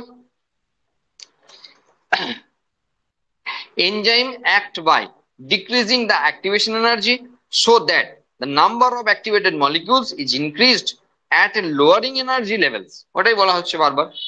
If the activation energy is required for the formation of the enzyme substrate complex is low, many more molecules can participate in the reaction that would be the case if the enzyme were absent. তার মানে যদি আমরা ধরলাম যে এখানে 5000 substrate এই কাজটায় অংশগ্রহণ করেছে এটা বানানোর জন্য, তাহলে এটাতে প্রোডাক্ট বানাতে কি যদি 100 এটিপি খরচা করতে হয়, আর আমি যদি এটিপি লেভেলটা সেম রাখি, তা দেখা যাবে 5-এর জায়গায় হয়তো 10,000 সাবস্ট্রেট কে কনভার্ট করতে পারছে প্রোডাক্ট। এটাই বলা আছে লাস্ট লাইনগুলোতে। তার মানে যখন এনজাইম কাজ করছে, তুমি বললে আমি আমি খরচাই করবো 1000 টাকা, কোন একটা জিনিসের দাম দিয়েছিল 5 টাকা, তুমি বললাম আমি 1000 টাকা খরচা করবো এটা কেনার জন্য, তাহলে যে কটা ইউনিট হবে, তো যখন বললো টাকা আমি এটাই খরচা করবো, তো দাম ও কমিয়ে 4 টাকা করে দিল, তাহলে আমার ইউনিটটা বেশি হবে। এটাই ব্যাপার, লাস্ট লাইনগুলোতে এটাই বলা হয়েছে যে যদি আমরা এই এনার্জি লেভেলটাকে ফিক্সড রাখি যে এত এনার্জি খরচা করব, তাহলে আরো বেশি পরিমাণ সাবস্ট্রেট এই অংশ মানে এই এনজাইমেটিক রিয়াকশনে অংশগ্রহণ করবে বা পার্টিসিপেট করবে। কারণ একই এনজাইম খরচা করে, সরি একই এনার্জি খরচা করে আমরা আরো বেশি পরিমাণে সাবস্ট্রেটকে প্রোডাক্টে কনভার্ট করতে পারবো। বোঝা গেল? এটা উল্টো একটা দিকে ভাবা হলো। আবার এটা ভাবতে পারো তুমি যে না, আমি আমি 4 টাকা রেটেই কিনবো, তাতে আমার যটা ইউনিট দরকার ছিল তটাই কিনবো, তাতে যে টাকাটা কম হবে সেটা আমার। তো হতে পারে, এটা ফার্স্ট লাইনে বলেছিল। তাহলে অ্যাক্টিভেশন এনার্জি যদি কম হয়, তাহলে এনজাইমেটিক রিয়াকশন অনেক কম এনার্জি নিয়ে হয়ে যাবে। আর যদি বলা হয় যে অ্যাক্টিভেশন এনার্জিকে মানে এই এনার্জিটা আমরা ফিক্সড রাখবো, যে এনার্জি ইনভলভ হচ্ছে এখানে, তাহলে বেশি ইউনিটকে বেশি সাবস্ট্রেটকে আমরা প্রোডাক্টে কনভার্ট করতে পারবো। বোঝা গেল? আরো সিম্পল ওয়েতে আসছি পরের থিওরি গুলোতে। লক অ্যান্ড কি মডেল, এক্সট্রা কিচ্ছু বেশি কিছু বলার নাই, এমিল ফিশারের নাম মনে রাখতে হবে। আর এনজাইম সাবস্ট্রেট কমপ্লেক্স এদের মানে এনার দ্বারাই বলা হয়েছে এনজাইম সাবস্ট্রেট কমপ্লেক্সের কথা। মানে সরি, মানে অ্যাকচুয়ালি বলছি যে ওই তালা চাবি মতবাদটা, যেমন তালার সঙ্গে চাবিটা মুছে দিলাম যেমন ফিক্স, এখানে যে এমিল ফিশারের যে মত, হ্যাঁ, সেই মত অনুসারে according to this theory active sites of enzyme serves as a lock and আচ্ছা লক অ্যান্ড কি এর একটা বিষয় রয়েছে যে কে তালা কে চাবি, কে তালা কে চাবি। হ্যাঁ, তো এনজাইম হলো চাবি আর সাবস্ট্রেট হলো তালা, তাই।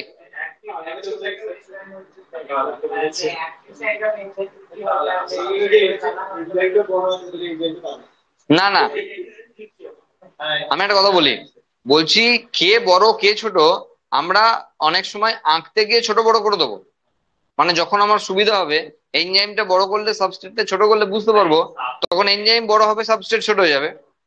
আঁকাটা কোনো ফ্যাক্টর নয়, এখানে কি আঁকা আছে সেটা কোনো ফ্যাক্টর না। ফ্যাক্টর সবসময় একই, যে কে তালা কে চাবি সবসময় ফিক্সড। কে বড় কে ছোট দেখতে লাগ যেমন নয়, জেনারেলি সবসময় সাবস্ট্রেটই বড় হয়, এনজাইম সেই অর্থে ছোট হয়। এনজাইম কে কাজ করে,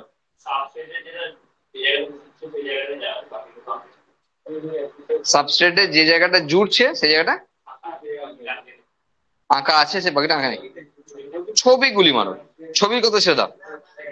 অ্যাকর্ডিং টু দিস থিওরি বলে দিচ্ছি আমি, active sites of enzyme serves as a lock, active sites of enzyme serves as a lock and which the reactant substrate fits like a key। তাই এখানে স্পষ্ট করে বলা যাচ্ছে যে এনজাইম তালার কাজ করবে এবং সাবস্ট্রেট চাবির কাজ করবে।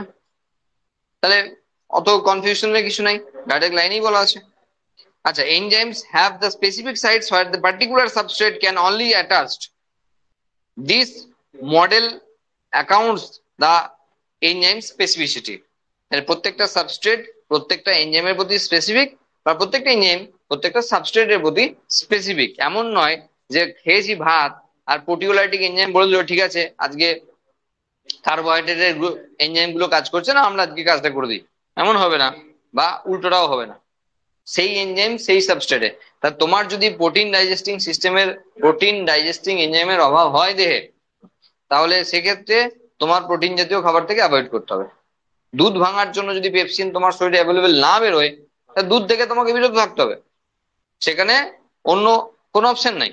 কারণ সেই এনজাইম যেহেতু তোমার বাড়িতে কাজ করছে না, সেই জন্য সেই এনজাইম তোমার ক্ষরণ না হলে হয় তোমাকে তার সাবস্টিটিউট কিছু নিয়ে খেতে হবে, মানে মেডিসিন, অথবা খাওয়া থেকে বিরত থাকতে হবে, এই দুটোর মধ্যে একটা।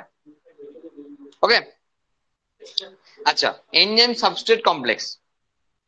Enzyme substrate complex Michaelis and Menten এদের প্রপোজ করা থিওরি 1913। আজকের দিনে ভাবছি তালা চাবি মতবাদ কি এমন মতবাদ, এনজাইম সাবস্ট্রেট কমপ্লেক্স কি এমন মতবাদ। আজ থেকে 111 বছর আগে যে থিওরি প্রপোজ করেছেন, সেই টাইমে ভাবতে হবে যে এই থিওরির গুরুত্ব কোথায় রয়েছে। ঠিক আছে, দেখো মাইকেলিস মেন্টেন যে ধ্রুবক, সেটাতে কি লেভেলে কাজ করে আমরা একটু পরে দেখাচ্ছি, তাহলে বুঝতে পারবে যে তাদের যে অ্যাকচুয়ালি থিওরি দিয়েছে সেই থিওরিটি কতটা মারাত্মক লেভেলে কাজ করছে। আচ্ছা, Michaelis Menten proposed that for a catalytic reaction to occur, it is necessary that the enzyme and substrate bind together to form the enzyme substrate complex। একই কথা। আচ্ছা, it is amazing that the substrate enzyme substrate complex breaks up into chemical products different that form that which participate। আমি বলছি কি বলছি, next model রয়েছে কোস্টল্যান্ডের induced feed মতবাদ, সেটা একবার বলে নি দিয়ে আমি বোঝাচ্ছি গোদা বাংলায় কি বলছি। This hypothesis was proposed by Koshland 1959। According to this theory, active site is not static but it undergoes a conformational change which is induced by specific substrate। বলতে কি চাইছে না, মেশিনের ডেফিনেশন দিয়েছে, তো তারপরে বলতে কি চাইছে সেটা দেখো।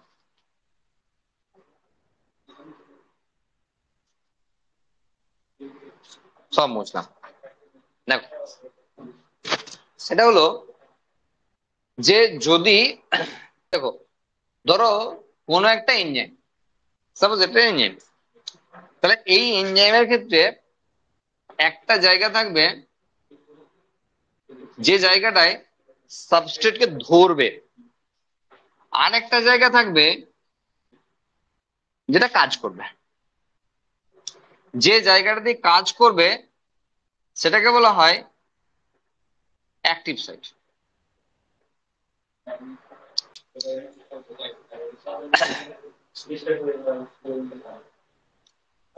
অ্যাক্টিভ সাইট হলো যেখানে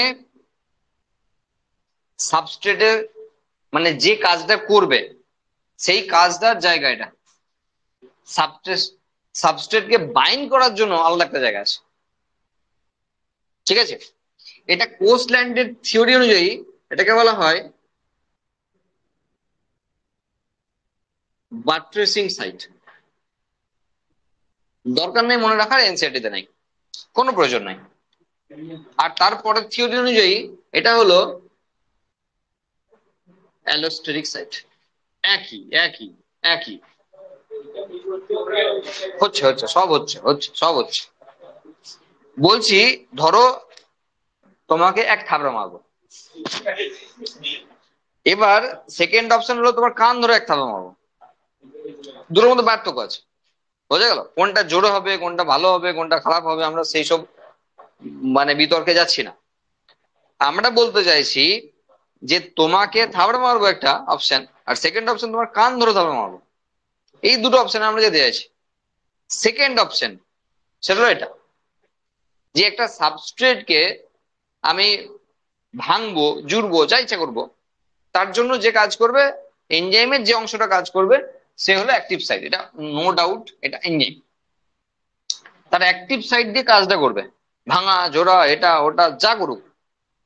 কিন্তু এটা হলো ধরার জায়গা। ধরো এবার এবার সাবস্ট্রেটকে আঁকছি আমি, এবার ধরো সাবস্ট্রেটকে আঁকছি। এবার বলছো তুমি, বলেছো নাকি সাবস্ট্রেটকে বড় করতে হবে, চলো বড় করো। বুঝবে, খুব ভালো করে বুঝবে। সাপোজ এটা হলো এবার সাবস্ট্রেট, এটা হলো সাবস্ট্রেট, তাহলে এটা হলো সেই ধরার জায়গা, আর এটা হলো কাজ করার জায়গা, যাতে কাজ করবে। ছ রকম ক্যাটাগরি, ছ রকমের কাজ। কাজ আমি বলতে পারবো না, জুড়বে না ভাঙবে না কি করবে, কাজ করবে না। ওই রকম আঁকা আছে বলে ধরছে বললে হবে না, এটা ধরার জায়গা আর এটা কাজ করার জায়গা। এই ধরার জায়গাকে বলেছে কোস্টল্যান্ড। কোস্টল্যান্ডের যে ইনডিউসড ফিড মতবাদ, মানে ইনডিউসড ফিড হাইপোথিসিস, সেই অনুযায়ী কোস্টল্যান্ড বলছেন এটাকে বাট্রেসিং সাইট, আর এটা অ্যাক্টিভ সাইট। আর সেটাই পরে অ্যালোস্টেরিক সাইট। এটার মধ্যে দুটোর মধ্যে পার্থক্য কিছু নেই, দুটো থিওরিতে আলাদা আলাদা মডেলে আলাদা আলাদা বিষয়। এটা যেহেতু এনসিইআরটি তে নাই ভুলে গেলাম, কোনো দরকার নেই, এটা তো মনে রাখবো অ্যালোস্টেরিক সাইট। এবার অ্যালোস্টেরিক সাইট কি করে এবার দেখো, সেটা হলো যে যদি ধরো অ্যালোস্টেরিক সাইডে এমন কিছু যুক্ত হলো যেটা, এমন কিছু মানে তুমি সাবস্ট্রেটে সেই পার্টটা ধরো না কেন, ওই যুক্ত হলো, তাহলে এমন কিছু যুক্ত হলো যেটা রেট অফ রিয়াকশন বাড়িয়ে দিল। তাকাবে বোর্ডের দিকে, ধরো আমরা এই জায়গাতে আরো কিছু অ্যাক্টিভ সাইট ক্রিয়েট করলাম,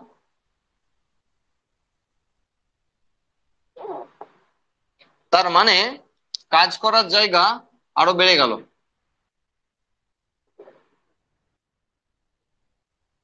হলো, ছিল একটা, হলো তিনটে, তাহলে রেট অফ রিয়াকশন বাড়বে, কাজটা তাড়াতাড়ি শেষ হবে।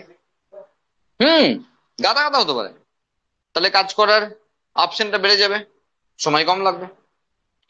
যদি এটা হয় তাহলে এটা হলো পজিটিভ অ্যালোস্টেরিজম। যে করবে সে হলো ইনডিউসার। যার জোড়ার জন্য রেট অফ রিয়াকশন বাড়লো সে হলো ইনডিউসার।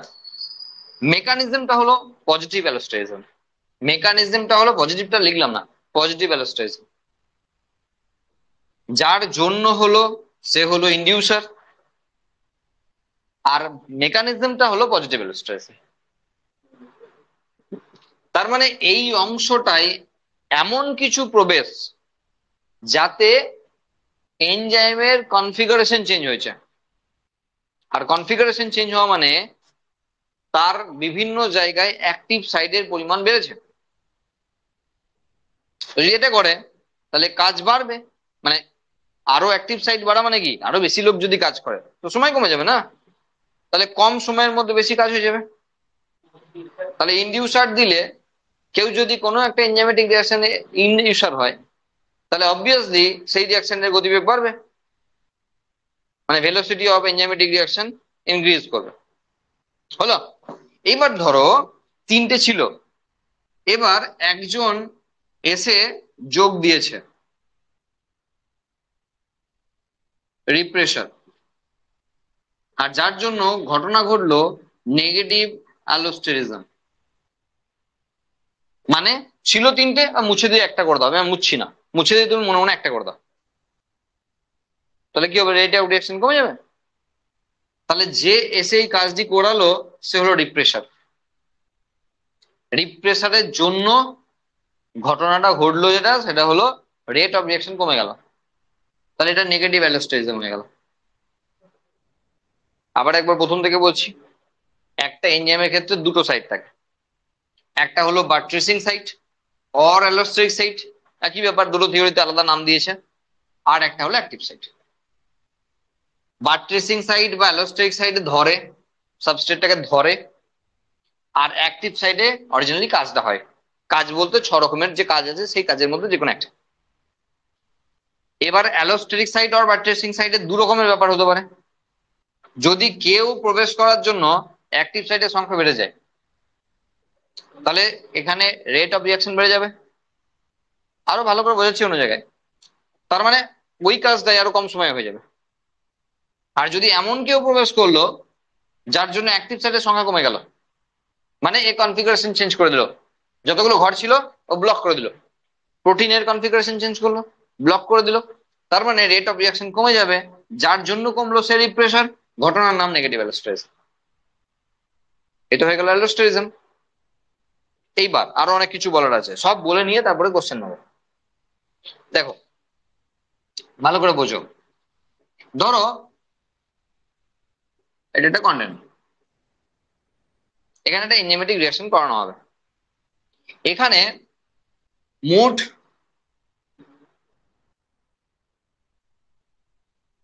আচ্ছা এখানে রেখে দিচ্ছি, ধরো এখানে মোট যে সাবস্ট্রেট আছে তার সংখ্যা ধরো 100, কোন ইউনিট ছাড়া, ইউনিট দিয়ে তো বোঝানো যাবে না এগুলো।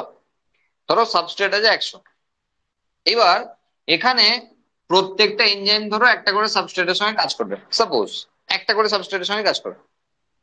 তাহলে যখন এখানে এনজাইম অ্যাড করা হচ্ছে ধরো 5টা, রিঅ্যাকশন চলছে, 5 থেকে যখন 10-এ নিয়ে গেলাম রেট অফ রিঅ্যাকশন বাড়ছে, 10 থেকে 20-তে নিয়ে গেলাম রেট অফ রিঅ্যাকশন বাড়ছে, 50-এ নিয়ে গেলাম রেট অফ রিঅ্যাকশন বাড়ছে। এরপরে ম্যাক্সিমাম যদি ধরে নিই, কত পর্যন্ত গেলে রেট অফ রিঅ্যাকশন বাড়তে থাকবে? তুমি বলবে স্যার 100, আমি বলবো 100 নাও হতে পারে। কেন? কারণ হলো যে এনজাইমটাকে আমি দিয়েছি, সেই যে সাবস্ট্রেটটার ওপর আমি এনজাইম দিচ্ছি, সাবস্ট্রেট কিন্তু ফিক্সড রেখেছি, তুমি যে সাবস্ট্রেটই দাও না কেন সাবস্ট্রেটটাকে ফিক্সড রেখে দিচ্ছি। এবার সেখানে আমি একটু একটু করে এনজাইম ঢালছি, আমি রেট অফ রিঅ্যাকশন জানতে চাইছি, বাড়বে বাড়বে বাড়বে বাড়বে, একটা জায়গায় গিয়ে খানিকটা ফ্ল্যাট হয়ে নিচের দিকে পড়তে শুরু করে দেবে। কেন? কারণ যে এনজাইম ঢুকেছে বিক্রিয়ার শেষে অপরিবর্তিত থাকে। তাহলে যখন একটা সাবস্ট্রেটের সঙ্গে একটা এনজাইম যখন বিক্রিয়া করছে, তখন এনজাইম সাবস্ট্রেট কমপ্লেক্স তৈরি করলো, তারপরে সে প্রোডাক্ট তৈরি করলো, আর এনজাইম অপরিবর্তিত থাকলো। তাহলে প্রথম 5টা এনজাইমকে যখন আমি অ্যাড করেছিলাম, ওকে বসে কি ওখানে গিয়ে কি টিভি দেখছিল? ও তো কাজ করছিল। তাহলে ও তো সেই সাবস্ট্রেটকে ভেঙেছে, কিন্তু 5জন তো অপরিবর্তিতই আছে। এরপর তুমি আরো বেশি অ্যাড করলে 10টা, মানে 5 থেকে 10-এ তুললে, তখন অলরেডি হয়তো পাঁচটা এনজাইম হয়তো 3টেকে ভেঙে ফেলেছে সাপোজ, তাহলে 3টে এনজাইম তো ফ্রি হয়ে গেছে আবার নতুন করে, তা সে আরো 3টে নতুন সাবস্ট্রেটকে ধরার জন্য রেডি পরে হচ্ছে। তাহলে আমি ধরবো 100 পর্যন্ত যাব না, 100 পর্যন্ত যেতে হবে না, তার অনেক আগেই কিন্তু বিক্রিয়ার গতিবেগ কমে যাবে এবং একটা টাইপের ফল করতে শুরু করে দেবে। ফল করার কারণ আমরা করবো ফিডব্যাক ইনহিবিশনে। ফিডব্যাক ইনহিবিশন আসছি পরে, আগে এটা দেখে নি। হলো, এবার আমরা উল্টো কাজ করব। এটা ক্লিয়ার? এটা ক্লিয়ার? এরপর ব্যাপারটা কি হলো, আমরা এখানে মুছে দিয়ে ভিতরটাকে এনজাইম করলাম, আমরা এই জায়গাটাকে এনজাইম করলাম, আর এখানে আমরা সাবস্ট্রেট করলাম। এরপর 100 এনজাইম আছে, সাবস্ট্রেট অ্যাড করছি 5, 10, হাই ফাই রেটে চলছে। কারণ এনজাইম তো পুরো কাজ করার জন্য রেডি হয়ে বসে আছে। জিনিসটা কিন্তু পুরো উল্টো। সাবস্ট্রেট 100 আছে, আমি 5টা এনজাইম অ্যাড করলাম, ও ম্যাক্সিমাম 5ই কাজ করবে, তার বেশি তো কাজ করতে পারবে না। 10 অ্যাড করলাম, ও ম্যাক্সিমাম 15-20 কাজ করবে, তার বেশি তো কাজ করতে পারবে না। কিন্তু যখন এনজাইম 100 আছে আর 5টা মাত্র সাবস্ট্রেট দিয়েছি, সবাই তো কাজ করার জন্য রেডি একবারে, সবাই কাজ করবে, খুব ফাস্ট হবে, এর গতিবেগ আরো বেশি হবে। জিনিসটা পুরো উল্টো কিন্তু। একটা জায়গায় সাবস্ট্রেট দিয়ে এনজাইম অ্যাড করছিলাম, আর এখানে এনজাইম দিয়ে সাবস্ট্রেট অ্যাড করছি। 100 জন কাজ করার জন্য রেডি, মাত্র 5 জনের কাজ দিয়েছ, তো লুটে পুটে নেবে একবারে। 10 জন, 20 জন, 30 জন, 40 জন, দেখো এখানেও শেষ অব্দি যেতে হবে না। তার কারণ 100 এনজাইম সবসময় রেডি, তুমি তো আস্তে আস্তে অ্যাড করছো সাবস্ট্রেটকে, তো সব এনজাইম তো একসঙ্গে পাচ্ছেই না সব কাজ করার। তো সেই জন্য রেট মানে এর যে কাজ করার যে সময়কাল অনেক আগে শেষ হয়ে যাবে। কারণ এখানে 5 জন যখন দিয়েছো তখন তো 5 জন, 10 জন, 20 জন, হয়তো দেখা গেলো 50টা অ্যাড করতে করতেই অ্যাকচুয়ালি কাজ কমপ্লিট হয়ে গেছে। মানে 100 অ্যাড করতে করতে 50-এর জায়গাতেই কাজ কমপ্লিট, কারণ বাকিটা তো ফ্রি হয়ে যাচ্ছে। আসছি পরে, উপরে লেখা আছে ফিডব্যাক ইনহিবিশন, বোঝা গেল? এবার এই ঝামেলাটা নিয়ে যাবো আমরা প্রোডাক্ট। দেখো তার জন্য আমরা এটা মুছে দিলাম। কোন একটা চেন রিয়াকশনে ধরো সাবস্ট্রেট 1 প্লাস এনজাইম 1। আচ্ছা, আর একটা কাজ করছি, সাবস্ট্রেট 1 এখানে প্রোডাক্ট 1 স্ল্যাশ দিয়ে সাবস্ট্রেট 2 এনজাইম 1। আরেকটা দেখাই বুঝতে পারবে, সেটা হলো এনজাইম 2 সাবস্ট্রেট প্রোডাক্ট 2 কিন্তু সাবস্ট্রেট 3। সে একইভাবে আরেকটা দেবো, সেটা হলো প্রোডাক্ট 3 কিন্তু সেই লেভেল আর সাবস্ট্রেট দিলাম না। চলো একটা চেন রিয়াকশন, ধরো প্রোটিনকে ভাঙা হচ্ছে, একবারই তো ধপ করে অ্যামাইনো অ্যাসিড হয়ে যাবে না। তাহলে প্রোটিন, তাহলে primary protein, secondary protein, proteose, তারপরে অ্যাসিড মেটাপ্রোটিন, এটা ওটা হতে হতে পেপটোনস, পলিপেপটাইড, দেন পেপটাইড, ডাইপেপটাইড, দেন পেপটাইড, এই এতগুলো রিয়াকশন হবে, তারপরেও অ্যামাইনো অ্যাসিডে কনভার্ট হবে, peptide equal to amino acid. তাহলে একটা চেন রিয়াকশন। তাহলে এখানে যখন একটা চেন রিয়াকশন চলছে, আমরা 3টে স্টেপে দেখিয়েছি রিয়াকশনটায়, তাহলে সাবস্ট্রেট 1 সে কিন্তু প্রোডাক্ট হয়ে গেল যখন এনজাইম 1 কাজ করলো, কিন্তু পরের এনজাইমের জন্য এই প্রোডাক্টটি হলো সাবস্ট্রেট। মানে এখানে P1 যা S2 একই জিনিস, এর যেটা প্রোডাক্ট এর সেটা সাবস্ট্রেট, তাই না? এর যেটা প্রোডাক্ট মানে এই এনজাইমের যেটা প্রোডাক্ট, এই এনজাইমের সেটা সাবস্ট্রেট, যদি চেন রিয়াকশন বলি। ঠিক একইভাবে এই এনজাইমের যেটা প্রোডাক্ট সেটা এই এনজাইমের সাবস্ট্রেট, কারণ রিয়াকশনটাকে আমরা চেন রিয়াকশন বলেছি। হলো, এইভাবে চলছে, তুমি এটাকে ভুলে যাও না, মনে রাখো এটা। এবার কি হলো, ধরো এই প্রোডাক্টটা এসে ঝামেলা করে দিল, কোন একটা জায়গাতে ঝামেলা করে দিল। ঝামেলা মানে নেগেটিভ অ্যালোস্টেরিজম, আমরা বলেছিলাম রিপ্রেসার। ফিডব্যাক মানে আমরা জানি, নতুন করে বলতে হবে না। বাড়ি গিয়ে জিজ্ঞাসা করলো বাবা যে স্যার কেমন করাচ্ছেন, ফালতু, এটা একটা ফিডব্যাক হতে পারে। হ্যাঁ ঠিকঠাক, এটা একটা ফিডব্যাক হতে পারে। না ভালো, এটা একটা ফিডব্যাক হতে পারে। এখানে কিন্তু ইনহিবিশন বলা আছে, অন্য কিছু বলা নাই, এখানে ইনহিবিশন বলা আছে। তাহলে এখানে ফিডব্যাকে খারাপই বলবে, মানে এখানে ইনহিবিটই করবে। তাহলে কোন একটা এনজাইমেটিক রিয়াকশনের প্রোডাক্ট যদি আগের কোন রিয়াকশনে বাধা দান করে, তাকে বলা হবে ফিডব্যাক ইনহিবিশন। আর সেটাই এখানে ঘটবে। কারণ তুমি ভাবছো কেন যে এনজাইমেটিক রিয়াকশন তত্ত্ব করে ছুটবে সবসময় উপর দিকে? ছুটবে না সবসময়, কারণ অনেক জায়গা থেকেই দেখা যাবে এরকম ফ্ল্যাট হয়ে যাবে, অথবা কোথাও পড়ে যাবে, এমন হবে। কারণ এই কারণে একদম সিম্পল ব্যাপার। কারণ আবার সেই উদাহরণটাকে টেনে আনি, যে ছিল ল্যাকটোজ, ল্যাকটোজ ভেঙে হচ্ছে গ্লুকোজ প্লাস গ্যালাক্টোজ, তাহলে গ্লুকোজ তো এখানে প্রোডাক্ট, তাহলে ল্যাকটোজ এখানে সাবস্ট্রেট, তাহলে প্রোডাক্ট যদি অ্যাভেলেবেল থাকে তাহলে এনজাইম কেন কাজ করবে? তাহলে গ্লুকোজ এখানে ইনহিবিটরের কাজ করবে না, মানে রিপ্রেসারের কাজ করবে, ইনহিবিটর মানে রিপ্রেশন, তাহলে কাজ করবে। তাহলে গ্লুকোজের প্রেজেন্স এখানে রেট অফ রিঅ্যাকশনকে কমিয়ে দেবে। ফিডব্যাক ইনহিবিশন আমাদের বডিতে গোটা সিস্টেমে তো চলছে, তাই সবারই বডিতেই চাই চলছে। আমি এক থালা ভাত খেয়েছি, 1 ঘন্টা পর সুগার ব্লাডে এসছে, ইনসুলিন কাজ করবে। তাহলে ইনসুলিন ততক্ষণ পর্যন্ত কাজ করবে যতক্ষণ গ্লুকোজ অ্যাভেলেবেল আছে। গ্লুকোজ শেষ তো ইনসুলিন, গ্লুকোজ সঠিক লেভেলে এসছে তো ইনসুলিনও কাজ করা বন্ধ করে দেবে। বোঝা গেল? মানে ব্যাপারটা হলো এখানে যে ঘুরিয়ে কিন্তু সমস্যা তৈরি হয়ে যেতে পারে, যা এখানে হয়। তুমি ভাবছো আচ্ছা ঠিক বলেছেন, ভালো বলেছেন, তাহলে আমি বুঝতে পেরেছি ব্যাপারটা কি। এনজাইম তো 100 জন বসে আছে, তাহলে আমি সাবস্ট্রেট অ্যাডই করবো, অ্যাডই করবো, অ্যাডই করবো, অ্যাডই করবো। 100 কেন স্যার, 500 করবো? আপনি তো বলছেন ও বসে আছে কাজ করার জন্য। না না, তা হবে না, কারণ মাঝপথে হয়তো প্রোডাক্টকে এই রিয়াকশনে ঝামেলা পাকিয়ে দেবে, বন্ধ করে দেবে, তাই না? তোমার মনে একবার হয়েছে হয়তো যে এনজাইম তো 100 বলেছেন, তাহলে আমি 10 অ্যাড করলাম, 20 অ্যাড করলাম, 50, 100 পর্যন্ত অ্যাড করলাম। আপনি তো বললেন অনেকে ফাঁকা হয়ে গেছে, বসে আছে চুপচাপ, তাই বলি তুমি কাজ দেবে আর কাজ করবে? তখন এমন হবে না যে 500 জনকে অ্যাড করে দিলে সাবস্ট্রেট আর ও কাজ করছে, কারণ আপনি তো বলেছেন যে ও তো বসে নাই, ও তো কাজ করছে, কারণ প্রোডাক্ট ওখানে ঝামেলা পড়বে। আর সেই জন্য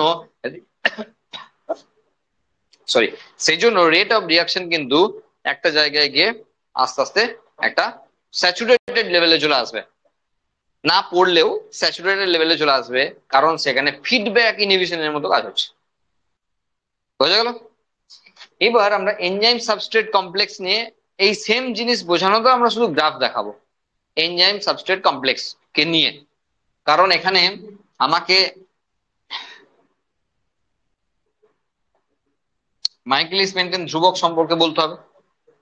আমরা বলেছি রিপ্রেসার, রিপ্রেসার যে অ্যাড হলে অ্যাক্টিভেশন সাইটকে কমিয়ে দেবে, জিরো করে দিতে পারে, বন্ধ করে দেবে একদম, হতে পারে, কমিয়ে দেবে, হতে পারে।